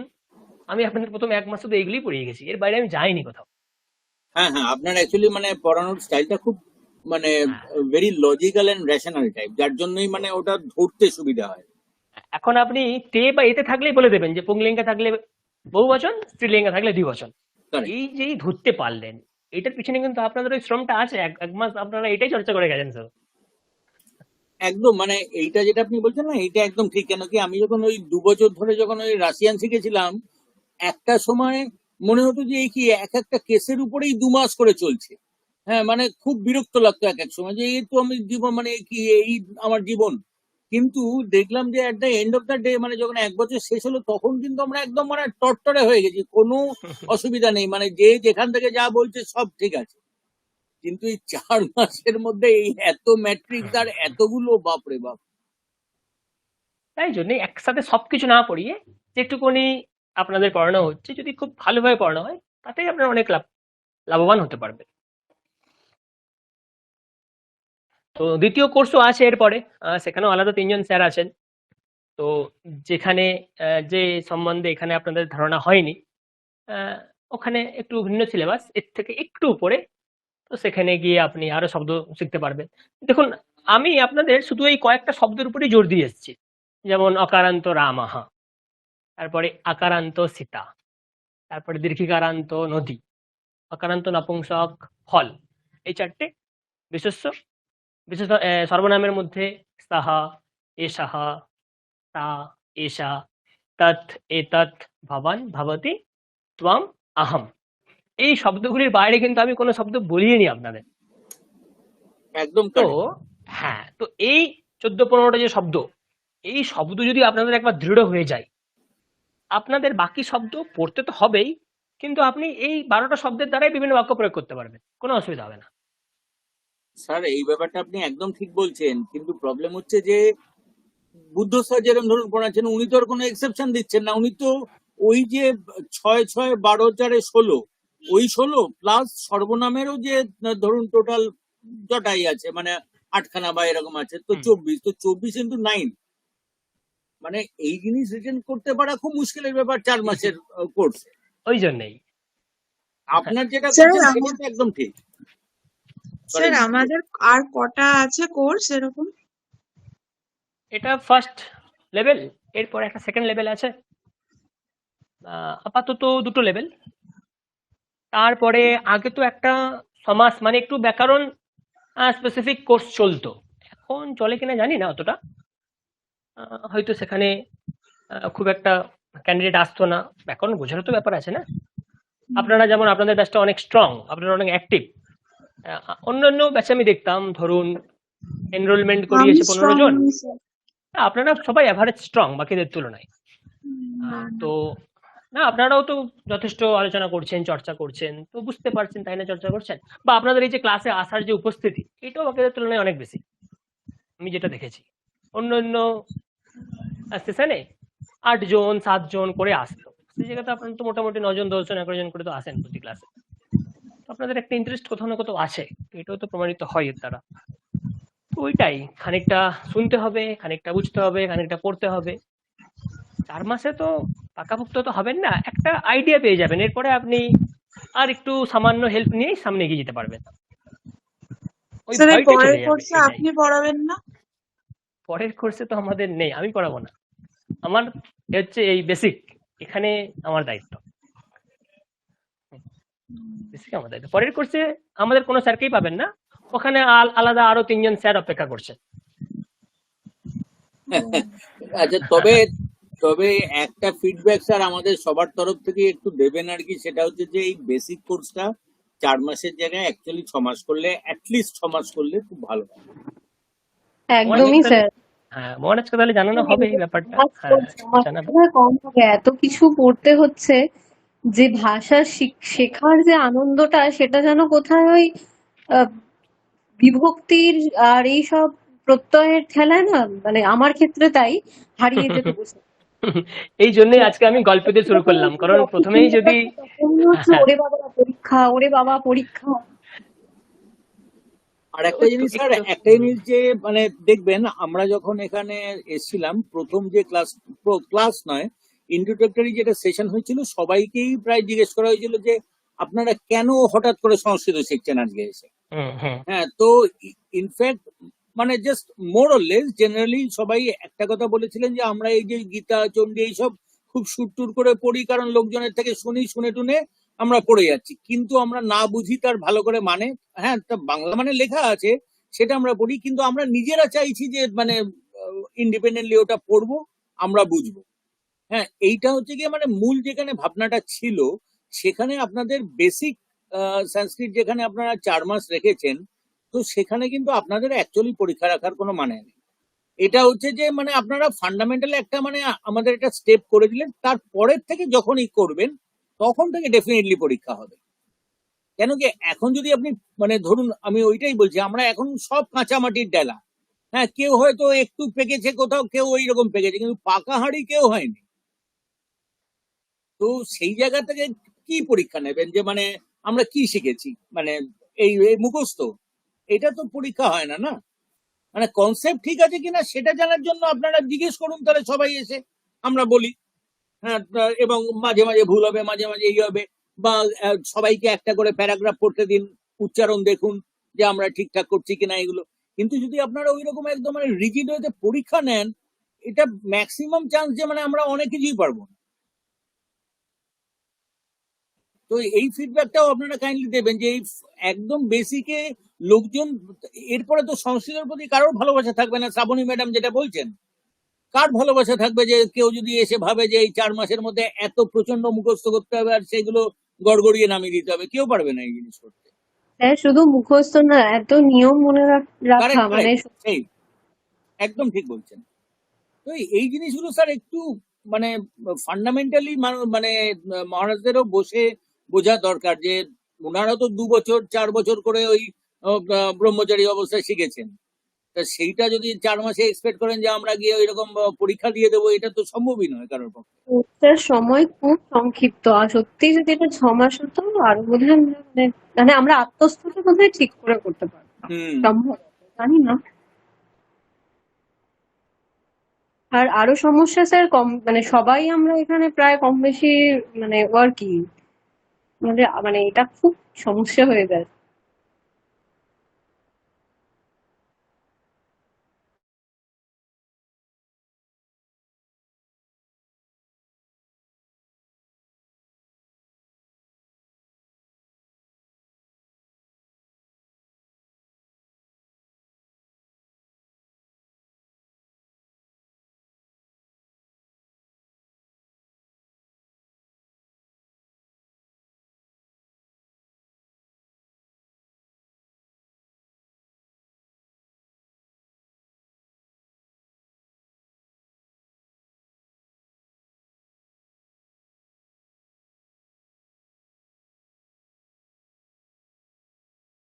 শুনতে পাচ্ছেন আমার কথা?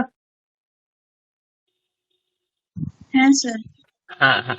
তো যেগুলো বললেন আপনারাও, সেগুলো খুবই ভালো প্রস্তাব, মহারাজকে জানাবো আমি, বা আমরা জানাবো সকলে মিলে।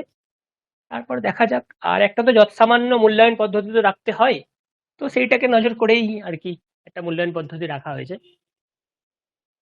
ওকে, স্যার এটা যত সামান্য বলছেন, 100 নম্বর করে। না না না, আপনি 100 নাম্বারটা দেখছেন, যখন আমার প্রশ্নের বিভাজন দেখবেন না, তখন আপনার মনে হবে এটা আমি পারবো, আপনার কাছে আত্মবিশ্বাস জন্মাবে, আমি আপনাকে গ্যারান্টি দিচ্ছি। স্যার কততে পাস আগে বলুন। ওরকম বিগত যা ইতিহাস বলছে, সবাই তো 95 96 করে নাম্বার পায়, আপনারাও তার ব্যতিক্রম হবেন না। এবং প্রত্যেকেই আপনাদের মতোই প্রথমে বলতো স্যার কিছু পারবো না, স্যার কিছু পারবো না, কিন্তু পরীক্ষার খাতাতে তাদের নাম্বার তো 90% 95% তো ছিল। এগুলো আমরা তো দেখে দেখে আসছি, তো সেই সূত্র ধরে বলতে পারি আপনারাও ভালো করবেন, এই নিয়ে ভয় পাবেন না। একবার পদ্ধতিটা জেনে নেন, পরীক্ষা পদ্ধতি কেমন হবে, কেমন প্রশ্ন আসতে পারে, দেখবেন সবই আপনাদের জানা। আমরা ক্লাসে যেগুলো অভ্যাস করছি সেগুলোই পরীক্ষায় আসবে, আর কিচ্ছু না। ওকে, চলুন তাহলে। আজকে আধ ঘন্টা আমাদের গল্প করে কাটলো, গল্প মানে কিছু সদর্থক আলোচনা। ওকে, ঠিক আছে, তাহলে এখানে আমরা শেষ করি। ওম শান্তি শান্তি শান্তি। হরি ওম তৎসৎ। শ্রীরামকৃষ্ণার্পণমস্তু। সকলে ভালো থাকুন, সুস্থ থাকুন, শুভরাত্রি। শুভরাত্রি স্যার, আপনি শুভরাত্রি। শুভরাত্রি, ভালো থাকবেন। শুভরাত্রি।